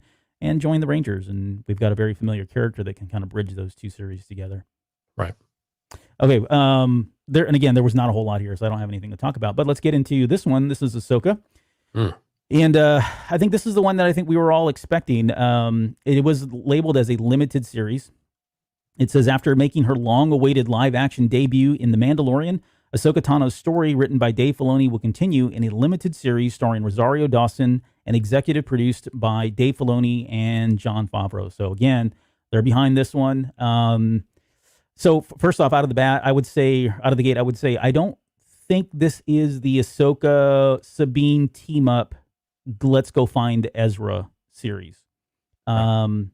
I think this is the precursor to that in some way. I think it obviously ties into Mandalorian, so I think it's going to have to feed into that. I have headcanon here, so just get ready. But then once this series is over, I think that's where we pick up the thread of her literally picking up Sabine on Lothal and taking off to go find Ezra. But when I look at this logo, there's a couple things that stand out. One, I like the fact that they've used the white lightsaber for the font here. Right. I think it's a really creative use of it. And it certainly says Ahsoka. And I don't mean that literally. I just mean it screams Ahsoka in terms of the aesthetic and how it looks. A lot of people have been talking about this map that's kind of behind it here. The World Between Worlds is come up a lot. I've seen a lot of people really talk about, it looks like it's the World Between Worlds. And yes, I'm not saying it's not. In fact, I think that's what it is, but more on that here in just a minute. But if you think about it, she's going around right now. She's probably searching the galaxy for signs of Thrawn or on the hunt for Ezra ultimately. And this look here comes up a lot in Star Wars, and they're just star maps, right? We saw it in The Force Awakens when the map comes up, and we've seen it in Rebels, and just name it. It's always been there. So the fact that they're using it is cool, but it does scream a little bit louder to me, like the World Between Worlds. And I wonder if, and I don't know if you're going to like this idea, but I think we've talked about whether or not Star Wars would toy around with timeline changes and all that. I actually would be open to it if it was only Ahsoka, it was a limited series, and that she's using, because we don't know how long she was, we don't know how long she spent in the World Between Worlds and what she did during there. She may be one of the few people, if the only person, that's able to navigate that and understands how it works and understands the ramifications of changing, modifying and changing the past. I mean, she's the one that told Ezra, don't do it, right? But what if we had somebody like that? Or what if we had a limited series where she was in the World Between Worlds, and it gives us the opportunity for her to go back in time to put these pieces together of Thrawn or where Thrawn is, right? And get to see different perspectives of the timeline from Star Wars. So it's always constantly changing. I'm thinking more like a quantum, Quantum Leap, right? Where she's jumping around at different time periods and stuff, and she's very careful not to mess things up. And it would allow us to jump into like the High Republic, or during the time of the Empire, or maybe she jumps into the future or whatever. But using and utilizing that, even though it's a dangerous concept, utilizing the World Between Worlds to really get a lock on where Thrawn could be or where Ezra could be, and that would then spin up that series once she has a lead. So I don't know. What are your thoughts on that? There's so many things that have to happen to get there, because I believe the portal we had previously is destroyed, so you have to go find another one, right? Because that concentration of the Force, I think the whole temple was caved in. It's all caved in and buried. Yeah, at least that entry point, right? Exactly. Yeah. Man, yeah. There's so many. There are a few directions you can go. I mean, we're definitely getting Thrawn here, right? I mean, I don't. We teased it pretty hard in The Mandalorian. I think there has to be some sort of connection with Thrawn. I imagine he would be the villain of sorts. I generally I'm interested with the idea that you have, though, that she could be jumping in and out. I'm hesitant to go World Between Worlds because there's just so many things that can go wrong. Mm-hmm. And again, if it's a limited series, we don't quite understand what that means. Does that just mean it's one season, or does it mean it's shorter number of episodes? But I think it's something that you could still leverage, at least in one of them, and you can go back and reference it. I don't know if I want it to be a regular occurring thing, just because then it gets a bit serial in that way. Mm-hmm. And I don't know that this seems like more an event type of show, right? We've teased something. Now, was it going to bring Ezra in? I kind of think Sabine would show up in this, to be honest with you. And it wouldn't surprise me if even we had drop-ins from like Bo-Katan or those types of characters. They just kind of come in for an episode and they leave because, again, we might bring them all back later on in some of these other shows. And again, you keep these faces fresh and kind of in your mind across the different contents. But I think it's going to be Ahsoka chasing Thrawn for the most part, and we'll probably get some name drops. It looks like a star chart. You're right, but again, we've got all the writing that we don't understand. Yeah, the old tongue there looks too similar to World Between Worlds in order for us to completely ignore that at all or dismiss it. Yep. Yeah. We can't dismiss any of that, and we've got to give that credibility to it that it might still be relevant here. How it's going to be relevant is going to be a very interesting question to answer. Yep. Well, again, the pure speculation. We'll see where this goes here. Hopefully, and maybe there's some leads that we get at the end of season 2. Kind of early, in my opinion, but you never know. They may pull a rabbit out of there. So do you think we'll get any Sabine at all in the show? I don't know. I'm so I covet Sabine so much. I would say I wouldn't. I'd like to. I mean, I guess I'd be okay with it in so long as we get the other series, because that's where I want her to be highlighted along with Ahsoka. I want to see what that relationship is like now that now that Sabine's much older. And they've been at this for so long, and just the frustration that's there, and the desire to go find him, and all of that. The emotional stuff is, I think, what I'm really tied to. But yeah, if she comes in as a cameo, or it's a light introduction to kind of set the stage for the next series, and yeah, I don't have a problem with it at all, really. Right, or maybe they finish their mission and they split their separate ways, and they come back for whatever reason. We get kind of a catch up type of scenario. So again, opportunity for her to come in for an episode and then depart. Yeah. Right. So we may not get the Sabine we remember, which would be unfortunate because she kicks ass. But I'm with you. I'm just Joan. God, I can't say that. That's awful. I can't say Jones. That's too meta for me. That's way too meta for me. But yeah, I would love to see her come in. I'm really want to see her on screen and see how they do that. We really got our appetite whetted with Bo-Katan. So now let's rip that Band-Aid. Let's give us some Sabine Wren. Let's do this. Yep. Speaking of pulling the Band-Aids off, and no pun intended to Vader here, but the Obi-Wan Kenobi has been renamed from Kenobi to Obi-Wan Kenobi, which I don't know if there's anything to read into that, but maybe someday we'll talk about it a little bit more. It's not Ben Kenobi, though. That's kind of interesting. Yep. Obi-Wan. Officially titled Obi-Wan Kenobi, the series begins 10 years after the dramatic events of Star Wars Revenge of the Sith, where he faced his greatest defeat, the downfall and corruption of his best friend and Jedi apprentice Anakin Skywalker turned evil Sith Lord Darth Vader.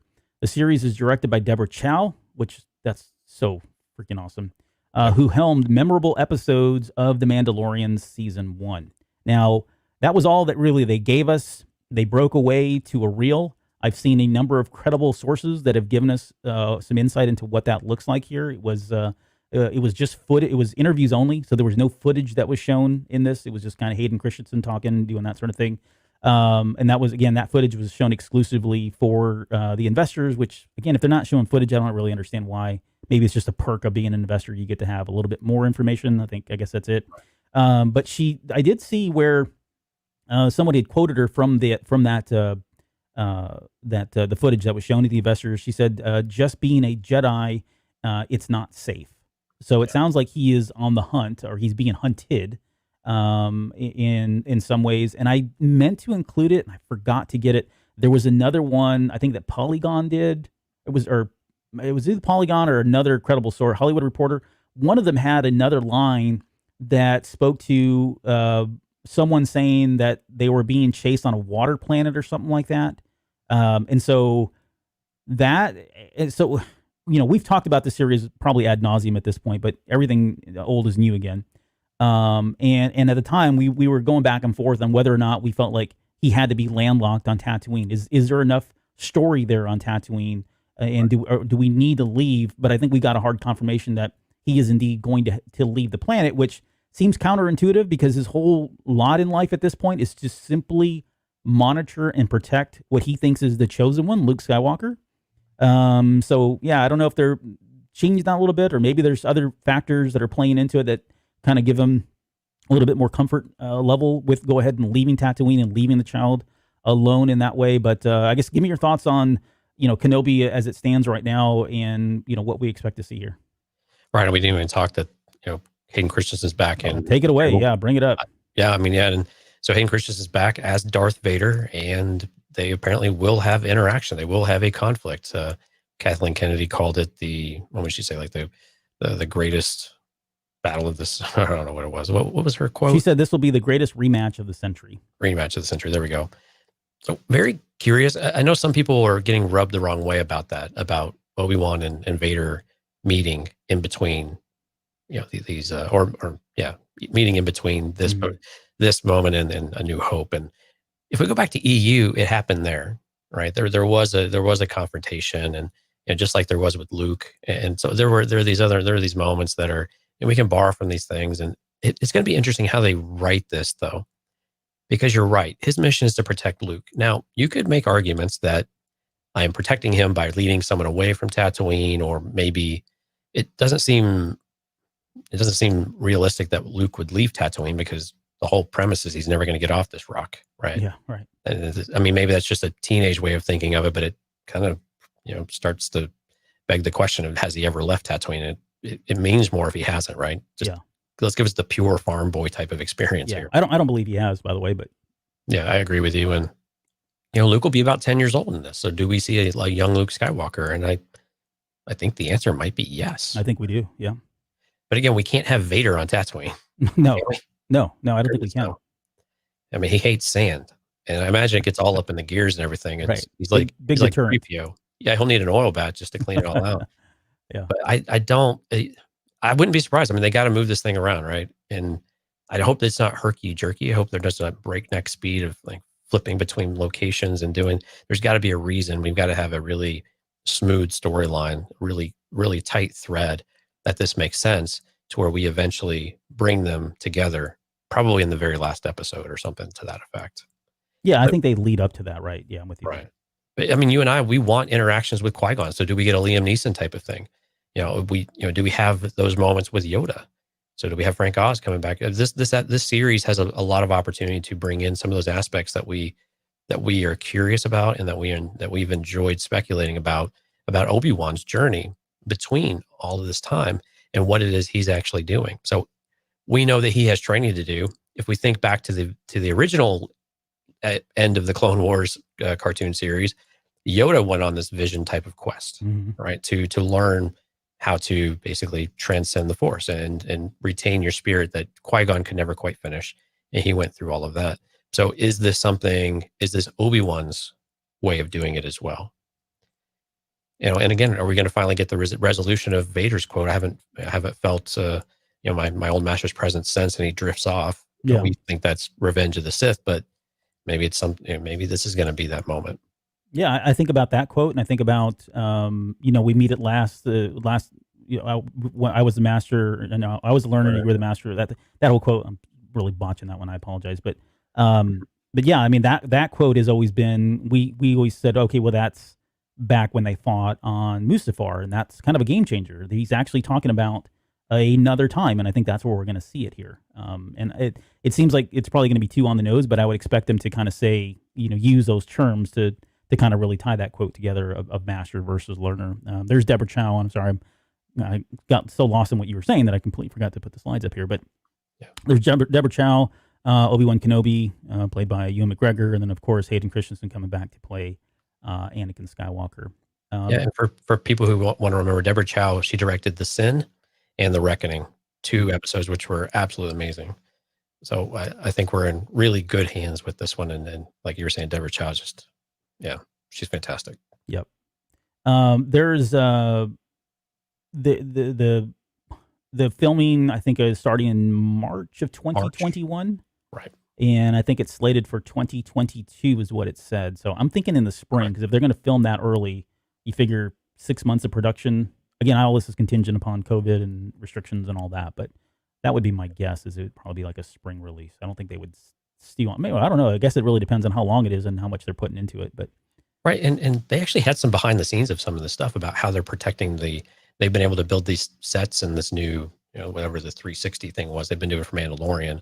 That's enabling them to still make content while keeping the group of people tight and small, so they can operate safely even during a really challenging time to travel and everything else. So they're still able to make content. Although we did hear numerous times that there were delays due to COVID, and so it is expected. But if they're already targeting March and talking about it, they must have a solution, or they're going to continue what they've been doing with Mandalorian because it's been working and they've been able to keep everyone healthy. Yeah.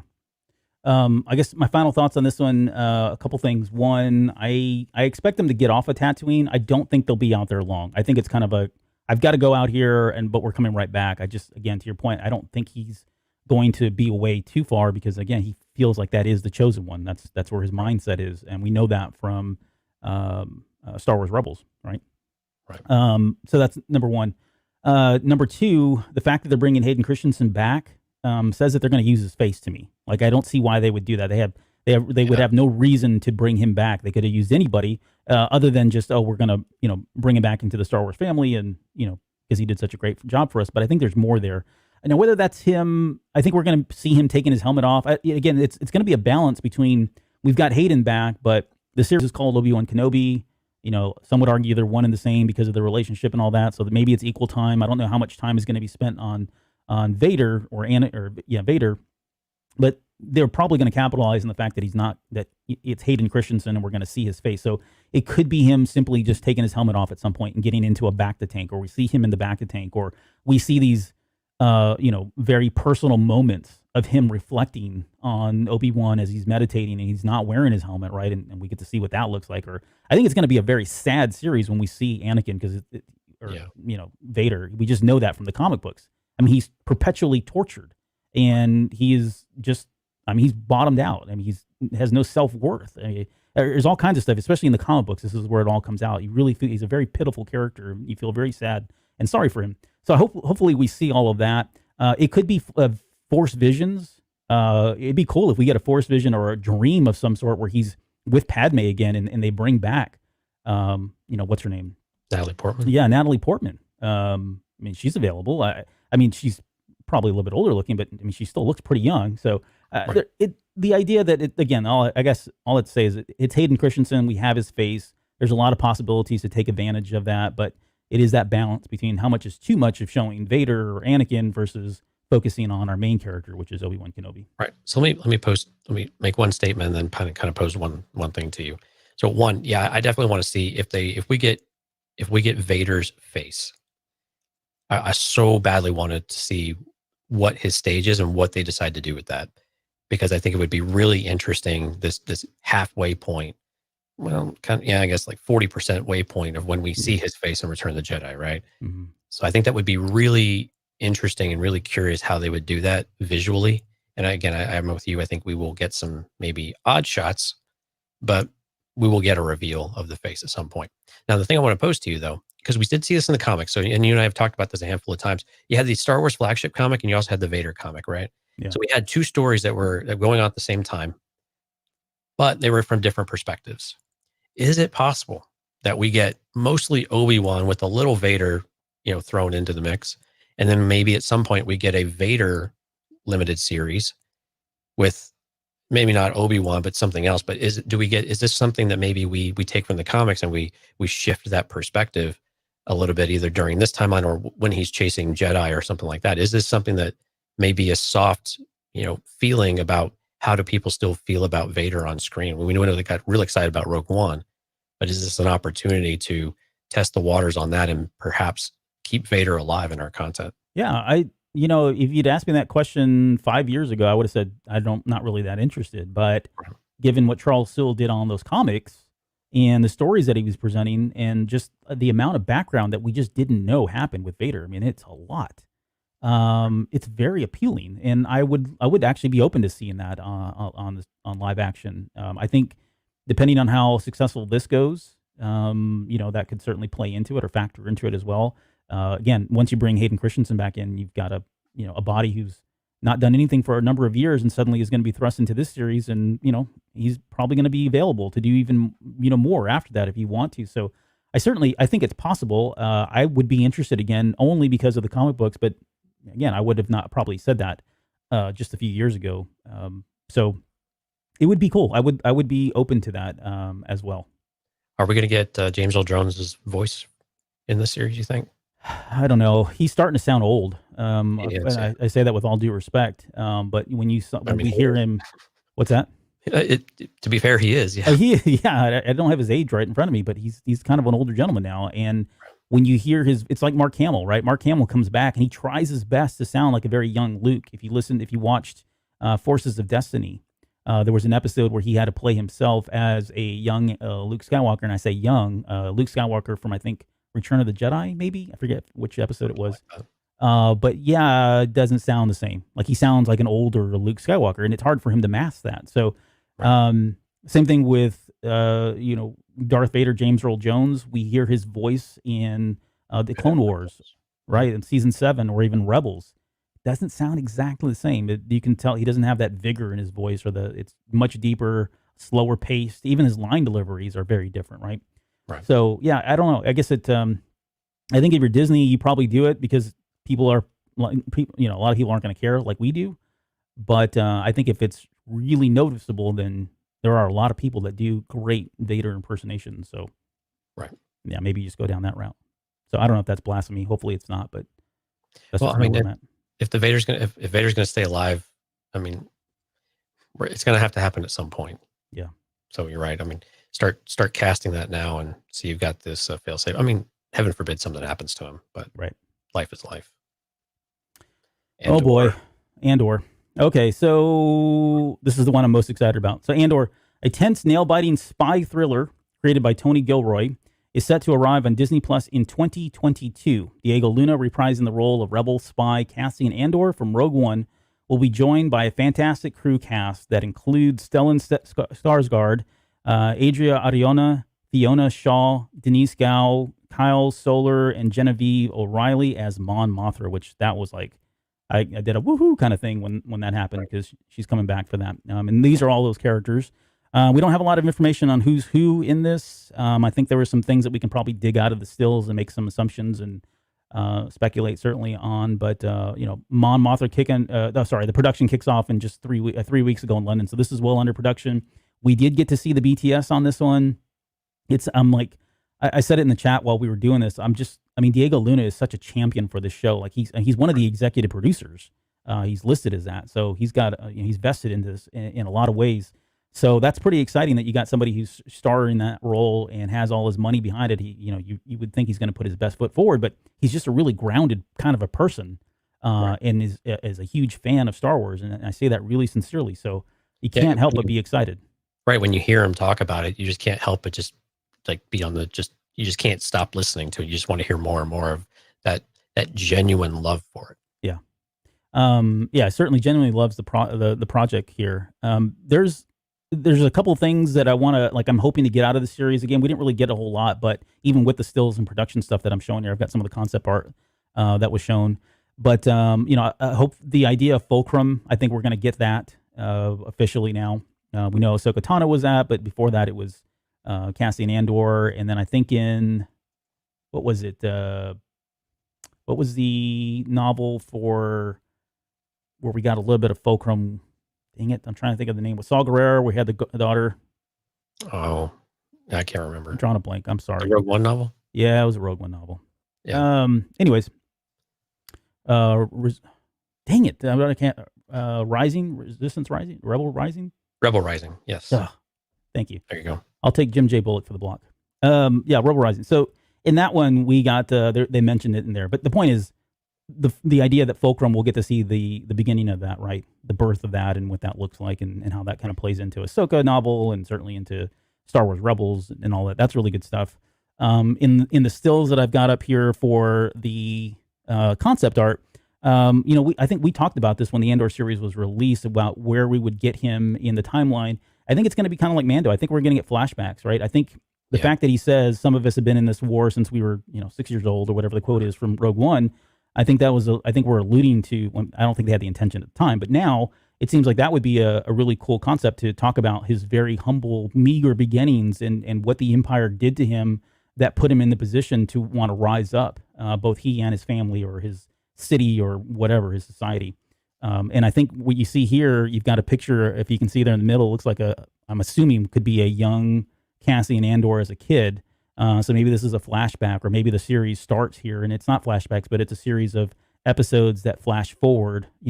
Every episode it changes another year, and he's a little bit older. And you kind of get that background in there. Again, pure speculation on my point, but it would be interesting to kind of see that kind of a thing here. Yeah, I mean, and visually, what we're seeing here really does feel like Mandalorian. This feels like it's going to fit that style most likely. And for those that may not be as familiar, Tony Gilroy did the Bourne movies, so he has this kind of this spy action type of background that really played well, and those were really good movies, especially the earlier ones. So I think this is a director that, or creator, I guess overall, that is going to bring something unique to it. But and again, I think it's going to fit the style of the Mandalorian, which I think is a good thing overall. Mm-hmm. Is it too much like it? I think is a little bit of the concern, because I'm with you. I think that we're going to get flashbacks. We're going to see, the beginning stages and go back a little bit. Are we going to get a lot of flashbacks? I think you have to temper it after a time. If you've got a really compelling story, you can go back a few times, like we did see. But I overall, I think you temper it a bit, and you focus on what you're trying to accomplish here. And with the cast that they've got, they've already named, and then there are all sorts of people you could bring in for cameo type of things in this era, which it would be really fun. There are a lot of different directions you can go with it. I'm really curious what the spy aspect of this really looks like. Is it really Black Ops type of thing? Are we going to see the darkness in what the rebellion is having to do in order to achieve their goals, and the compromises they're going to have to make, maybe their own moral and ethical values, in order to progress their cause, because they just feel like there's no other way. So there's some really interesting moral and ethical type of things we could explore with this series, and I really do hope they get to that level of kind of grit for it, so that we have to question a little bit about the rebellion. I know they're going to probably be very hesitant about making this villainizing the rebellion, but we kind of did with the Jedi before, so I think it's on the table. Yeah, I think it's about grounding the rebellion a bit, right? So no one's necessarily altruistic and all of this stuff. We didn't, we started for the right reasons, but did we? I mean, we kind of got this in Rogue One. We're still doing things that clearly are not right, but we feel like we have to for X, Y, and Z reason. So I'd like that aspect of it. I imagine they'll explore a lot more of that. And I think so. When I think of like children, and I don't think I've got the picture here. Let me see. I don't have it. I had another one. There is one that you see. I don't want to I'll come back to that slide in a second. There is one that you see where you've got all these real life pictures. Like if you pause it during the BTS stuff, behind the scenes stuff, they've got all these Polaroid and pictures up on a wall, and their pictures are real children. And these children are in like impoverished and undeveloped countries, and you see them doing different things. You've got some that are literally laying on dirt with a straw structure of some type over them, right? You see the poverty and the despair, right? And then there's another picture where you've got these kids that are playing, I think, soccer, and they've got makeshift goals, and again living in abject poverty, so to speak, right? And when I see those pictures, a lot of them look like they were from these war-torn countries. Right. And I think one of the more compelling aspects of that from a story perspective, and how I think it could fit into Star Wars, would be to have a Cassian Andor and his family. And again, I'm making assumptions that he had a sister here based on the characters. I think there's some speculation as to whether or not he had a sister. She probably dies in this series, or a brother. Maybe he loses his parents, right? Well, all that. But the idea that you've got kids that are being thrust into the war, and they're being asked to suddenly do things that are morally what's the word? Unethical, I guess, right? Right. Maybe they are murdering people, or they're sneaking in and doing these espionage things, and they're putting kids at risk because they have nothing else to do, right? You think about these war-torn countries, and you see kids running around with AK-47s, and they're being almost radicalized at a really young age. And again, it's to your point, they got to be real careful, because I don't think they want to paint necessarily paint the rebellion in that light. But there are aspects of it with Saw Gerrera, right? We know that was a branch of the rebels that took off and diverted from the principles and became more radicalized and became more terrorist minded in terms of how they were going about their objectives. And if it's just the Empire, then who cares, right? Everybody hates the Empire, so it's probably okay. Right. But that idea of it being him sneaking in and doing these things because he's being ordered to, and all that, I think is kind of compelling. And it certainly would be more gritty. It certainly would be darker. That's kind of what I'm hoping for in this series. And I touched on it, with somebody like Saw Gerrera, but I mean, man, you've got so many characters in this era that you could touch on. I'll throw the names out there because we're really getting short on time here, but you've got Leia, you've got Bail Organa, you've got Admiral Akbar, Harrison Dula. We talked about Saw Gerrera, Holdo as well. A young Holdo could be somewhere floating around this, a way to give her some screen time. Captain Antilles that they've talked about a number of times that we've never really seen. You've got Tarkin, you've got Krennic. You put one in here last minute, Hondo, right? I didn't even think about that. I mean, it's just, again, there's a wealth of characters that are available and at your disposal to introduce and kind of show, some of the ties or how some of the influences that they had on either him or the rebellion itself. But any of those really strike your interest? I think Antilles makes a lot of sense to come out. I think the issue with Tarkin, I like the idea of Tarkin quite a bit, actually, but I think the issue with Tarkin doing that visually, I don't think they could go through that expense again to do what they did for Rogue One.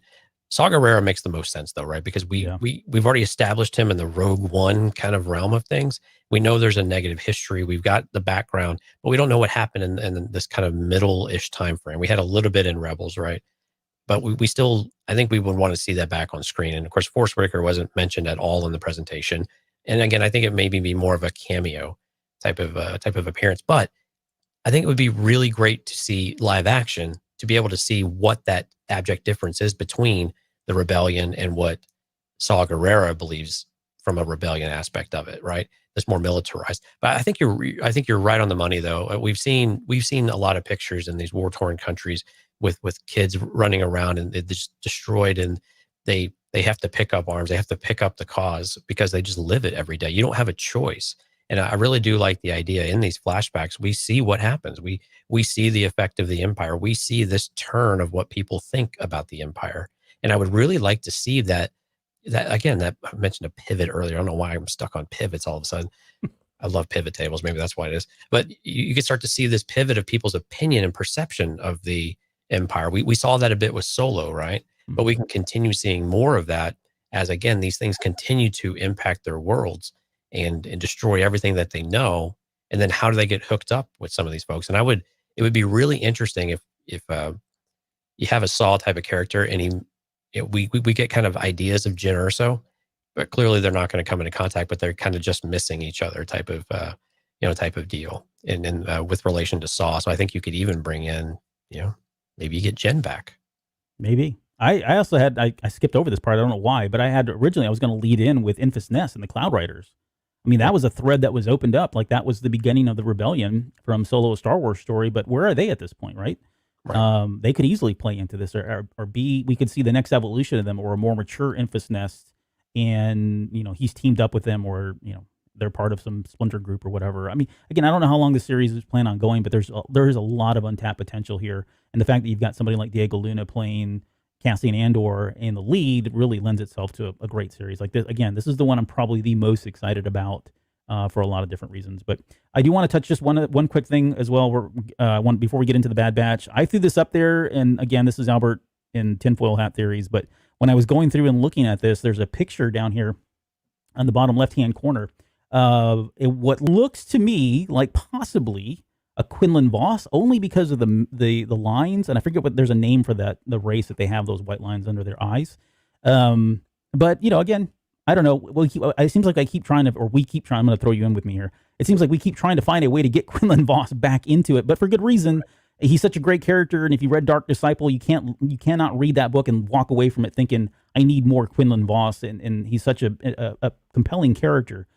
We know he's alive during this time point. He did survive Order 66, so I don't know. Maybe he is there. It would be a way to introduce some Jedi influence, and so maybe he's not even using. Maybe we don't even know, or somebody like Cassian Andor or the Rebel Alliance doesn't even know that he is a Jedi. He's living under. He was always again the dark ops or black ops secret mission person for the Jedi.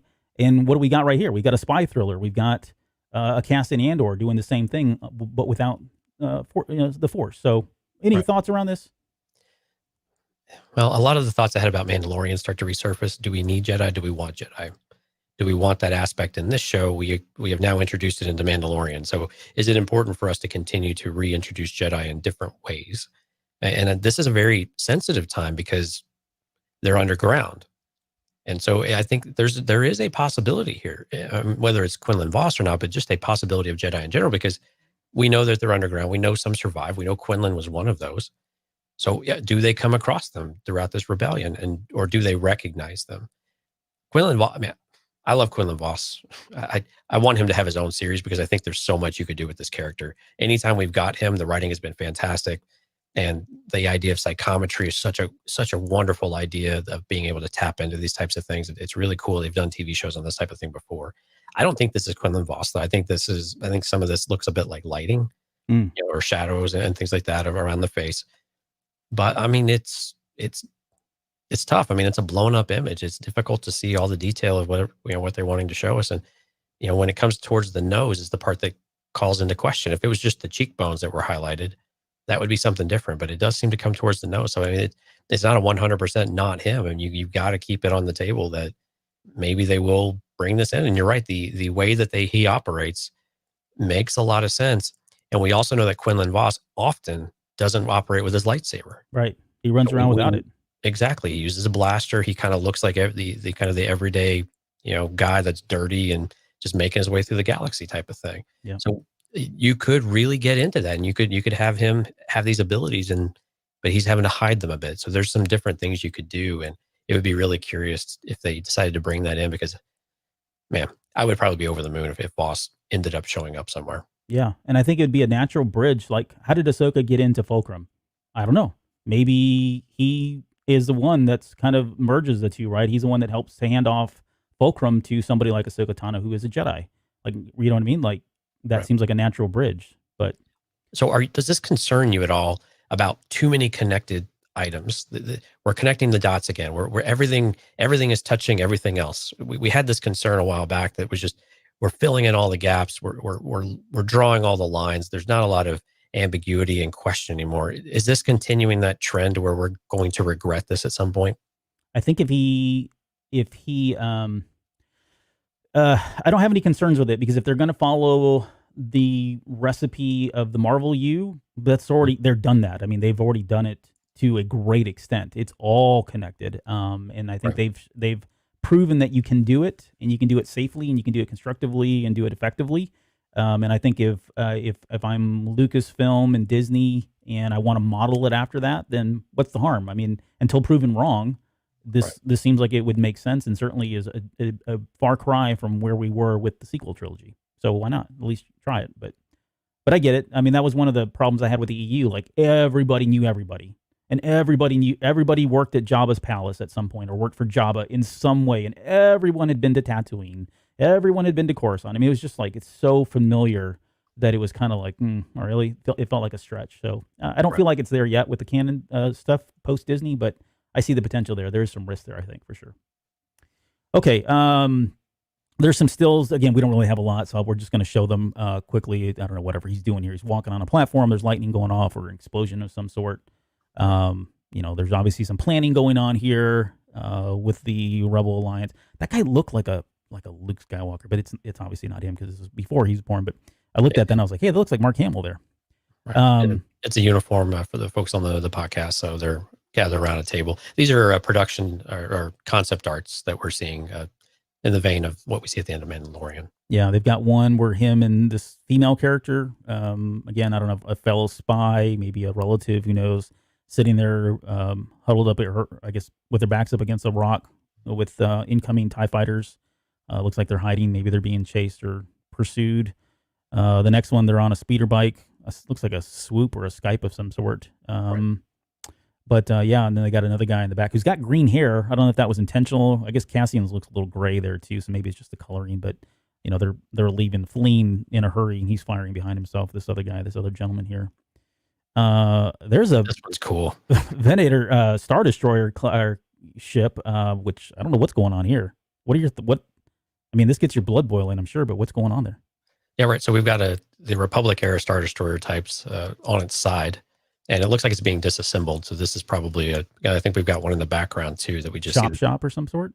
It kind of seems like it, yeah. I mean, we saw this with the latest Mandalorian episode where we got a little background of what they're doing with stuff right after. What happens when you refresh all of your military equipment, and this makes a lot of sense. So this is I think this is one of these planets where maybe like a prison type of thing, or these camps of what we're seeing with the Empire. We start to see what the Empire is really all about and what they're doing and how they're subjugating people and putting them into servitude.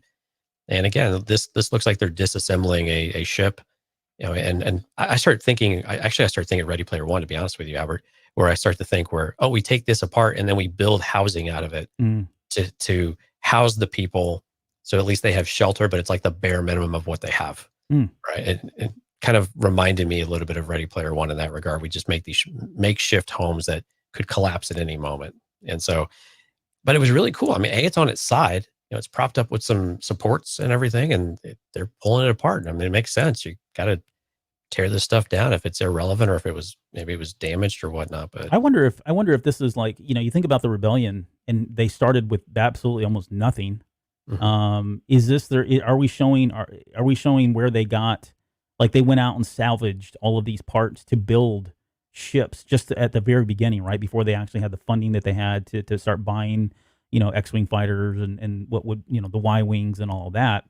They had to start somewhere, and so maybe they started very modestly by piecemealing these ships together, kind of like what was it? Was it Enfys Nest Group that had the ships that were compiled of all these different former? No. It was the pirates in Resistance. Remember that? Yep. Same kind of concept where they didn't have a lot, so they just took all these different parts from old Empire ships because the Empire was no longer around, and rebuilt their stuff. Maybe it's the same concept here, only they're using the Republic ships and stuff. But yeah, it's certainly intriguing. Caught my eye. I was like, whoa, what's going on in this picture here? Really cool visual at the very least. Yeah. And then I think this is the last one with Cassian Andor. Now, there's one more after this, but he's, I don't know, leaving in a hurry in some kind of a very small personal vehicle. The windshield's blown out. He looks like he's been battered again. This is all kind of suggesting of like an A-wing type of ship. Yeah, or maybe a speeder of some sort. But it's just weird that it's got a cockpit like that. Nothing that looks familiar to me, at least right off the first sight. This looks like Imperial to me. It does, and I'm wondering if this is so. This would be kind of cool if we see the transition from clone to stormtrooper, because these do look like pods of like training pods, because there appears to be a screen in there from what little we can see. And again, this is concept art, but there's some detention droids floating around of all things. So we can't see anybody in these pods, but there are a bunch of them all over the place. So my speculation there is a stormtrooper type of training programs. Yeah, and then this is the final image. It's just him looking. He's got some stormtroopers that are chasing him. It looks like he's about to turn around and pop them. Right. I think that's the official term. Glamour shot. Okay, the final one that was presented, and again, the only reason I picked the order in which I picked them in was because this is where I felt like we had the most stuff to talk about. So we went from the least amount of stuff to the most amount of stuff. But we're not going to dig into this like this. There's so much footage here in that 60-second clip or whatever it was that we're not going to break this down frame by frame. But this is the Bad Batch, and the Bad Batch is this. This is a series follows the elite and experimental clones of the Bad Batch, first introduced in the Clone Wars, as they find their way in a rapidly changing galaxy in the immediate aftermath of the Clone Wars. Members of the Bad Batch, a unique squad of clones who vary genetically from the brothers in the Clone Army, each possess a singular, exceptional skill which makes them extraordinary effective soldiers and a formidable crew. In the post-Clone War era, they will take on daring mercenary missions as they struggle to stay afloat and find new purpose. And I think that's the key word there, find new purpose. Because when I saw this, there was a lot of things that made me scratch my head, like, what is going on? It's a little bit different than I think what we originally speculated on where the Bad Batch would go at this point at the end of Season 7. First off, out of the gate, I mean, the animation looks amazing. It looks like the same graphics engine that they were using for Season 7 of the Clone Wars, which I thought was awesome. Like crisp, bright, high frame rates. The animation was amazing. Great lighting. The lighting, again, that was like a step above what we saw even in the final seasons of the original Clone Wars series. It just took it to the next level, I think. We, of course, saw Echo in here.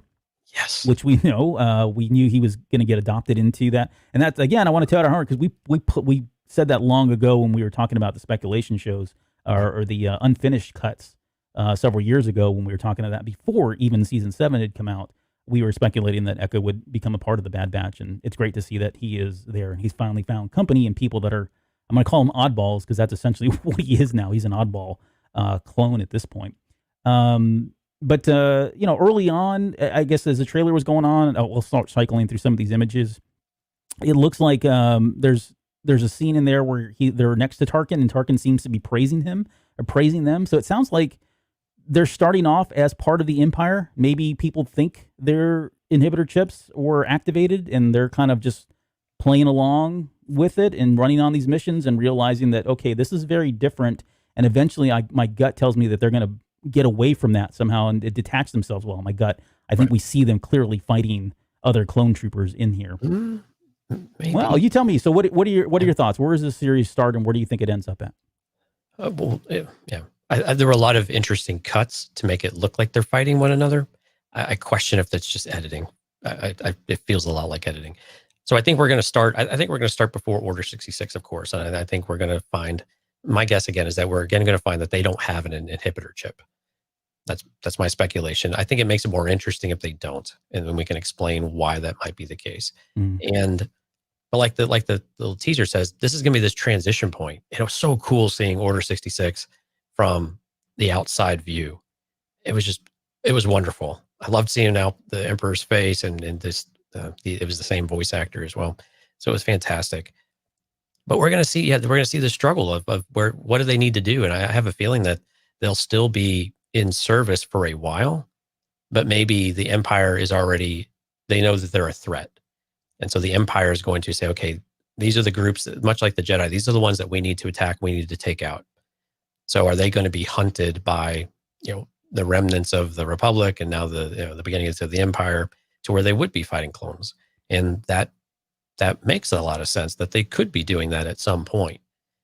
But again, I think some of it, they're probably fighting with the clones for a while.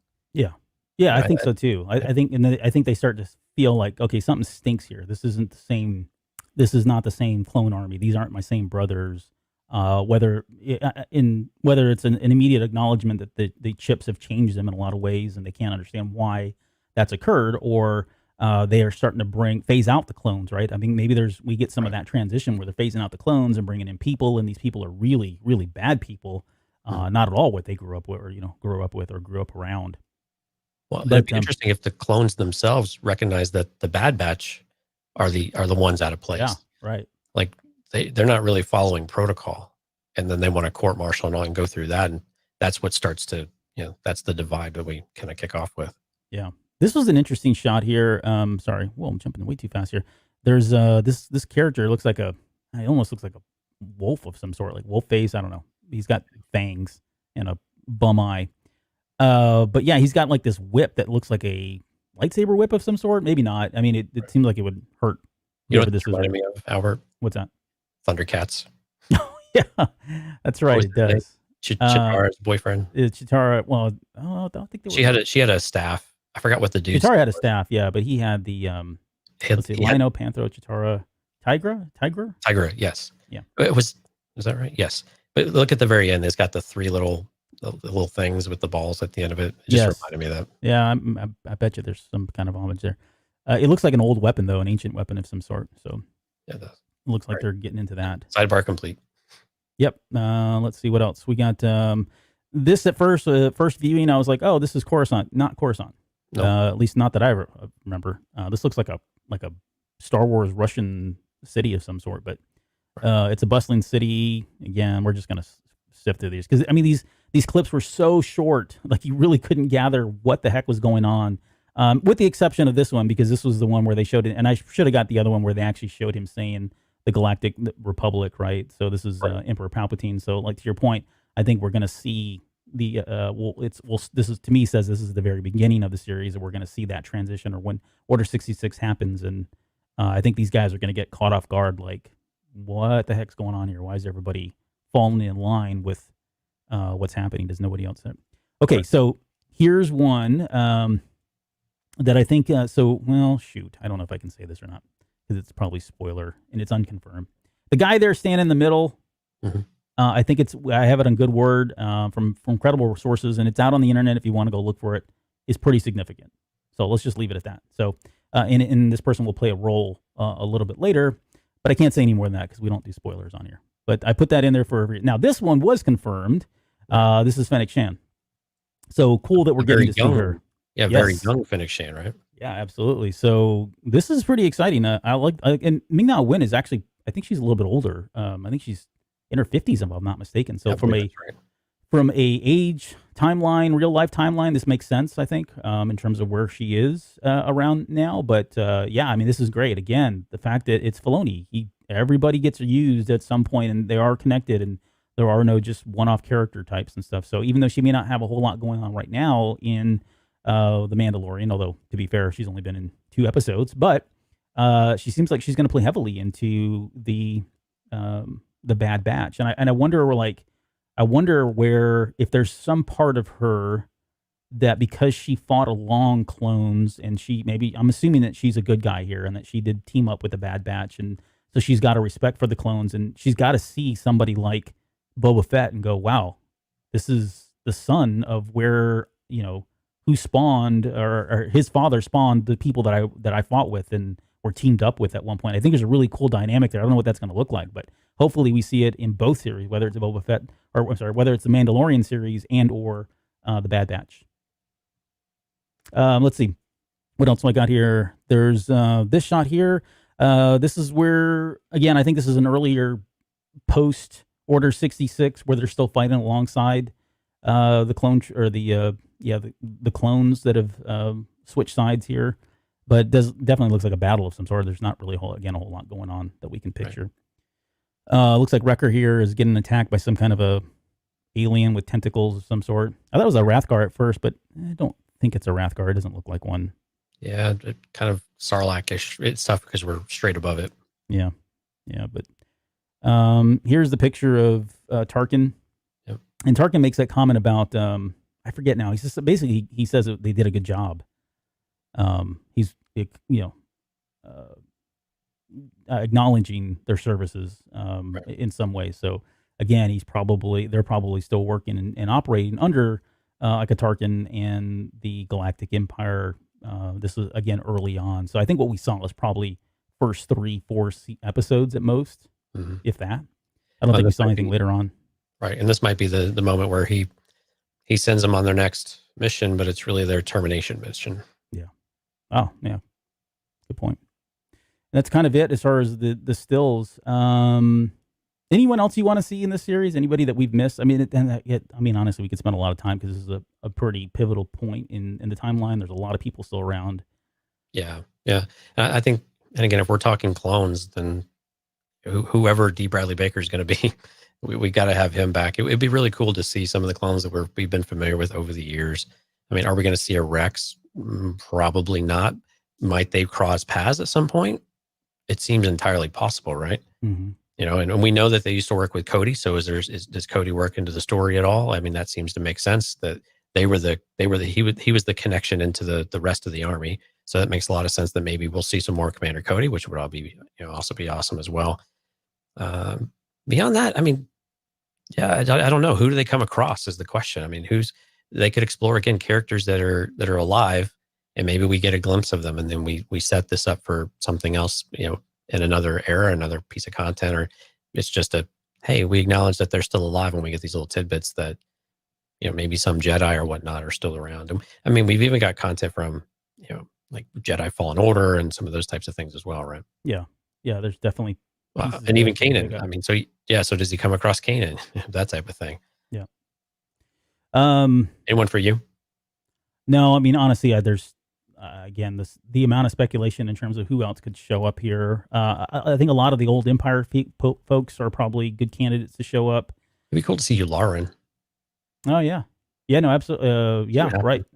I'm trying to think of other characters from like Rebels that we would potentially see. Hondo's already out there as well.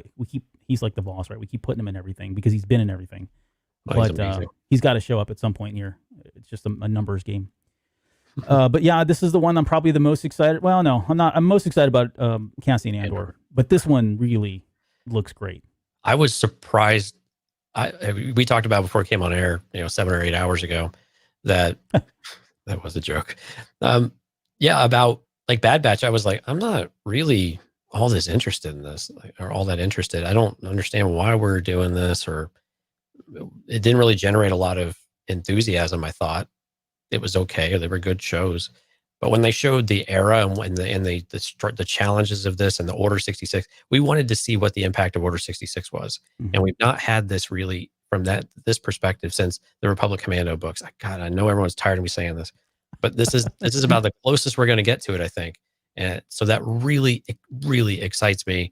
And it came from a place I did not expect it to come from with the Bad Batch. And I am shocked how surprised or how excited I am. This is probably in my top 3 of all the shows we had of which ones that I'm looking the most forward to. Yeah.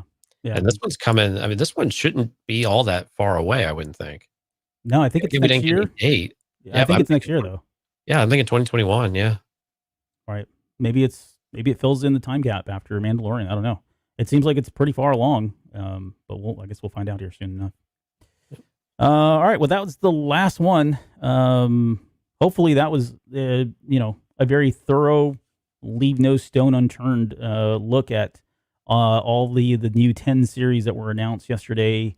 I think to sum up, I mean, this is a lot of Star Wars content, right? And I put in the notes here, we're going to need a bigger boat. Like I'm still trying to wrap my head around how we're going to cover this. Now, hopefully, like you said, it's staggered and we're not having to fight for, time to do this, or we're going to just have to amp up the number of shows that we do or something. But I mean, what a time to be alive. I mean, it's like, again, we talked about this earlier when Disney took over and we had, a couple movies in flight and we had TV shows and cartoons, and we were thinking, wow, this is a great, look at all the Star Wars content. It just feels like there's even more now, but I don't feel uneasy about it. Kind of like kind of like you're feeling. So I'm pretty excited about it. I mean, there's a lot of stuff here to talk about. I think it's going to really open up a lot of doors. It seems like there's content for just about every demographic that you can think of and every level of Star Wars interest out there, which is really exciting. I mean, it's all going to bode well for the series and for the lore and the stuff that we really appreciate and like to dig our teeth into. I agree. And having a centralized platform like Disney Plus really establishes how we can manage the content better overall. It feels more as if it's all in one shop. And so we just get this continuity already because we're not going to have to go all of these different places. I'm not going to have to go to Disney Now or watch Disney Channel or go to the movie theater or whatever. Yeah. We've got it all in the centralized place. And even with the theatrical releases that they've talked about, we already know that they're going to do a simultaneous release with Raya with Disney Premier Access, Disney Plus Premier Access, right? So we have this template that they're trying to set, and we know how successful Mulan was in this environment. So we have these other opportunities now where, we're expanding what it means to watch movies as well. But we've got this unified platform that can just bring it all together, and we can manage the content so well. We can stagger it. We can make sure it makes sense. We get the right gaps between things to set things up, but then come back to them and all of that.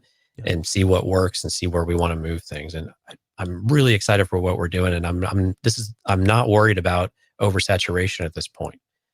It is a lot, but we've seen a lot of dates push out. And the cool thing about this is they can move these things around because they were so ambiguous with what the timing range was. So we don't have to worry about some of that. We can just worry about when should it fit? When does it make sense to fit? And I'm really enthusiastic about what that might mean for Star Wars. And really finally ushering in a true new era of Star Wars for us. Yes, absolutely. All right, before we get out of here, you've got somebody we want to acknowledge, I think, one of our Patreon members. Yeah, Fisto Fury came in big for us and had a very generous donation for us. So we just want to call him out and just say thank you. We appreciate everyone, Patreon members, Discord folks, everyone that listens. You guys kind of make it worthwhile for us, and we were super excited to do this. And we just like talking Star Wars, and we love the interaction we have with you guys. And but Fisto Fury, special thanks to you for what you want to do or for what you did for us, and we really do appreciate that. Yeah, thank you for doing that. Very generous, very kind, and we're very humbled by it. So appreciate that. Okay, before we go, just a reminder: we'll be back here in 2 days. I think we'll do it all again because we've got Mando to talk about. We had an episode earlier this morning. I know you've had a chance to see it. I've seen it twice now. Started working on the show notes. I'm not done yet, but we're getting there. But yeah, we'll be talking about The Mandalorian Chapter 15 here on Sunday night. So you join us, please, there 9 p.m. Central, and we'll break that down ad nauseum. And then also, if you guys like what you're hearing and seeing, please subscribe to the YouTube channel, like us on all our social media platforms, like this video. And if you got comments or feedback, please drop them in the comment section below here on YouTube. So I think with that, any final words before we get out of here? No, if you want to chat with us as well, heirloommedia.com/Discord. And we're all there, and there's a lot of activity right now, a lot of excitement. Yeah, absolutely. Okay, we're going to get out of here. We'll see you guys here in 2 days to talk Mandalorian.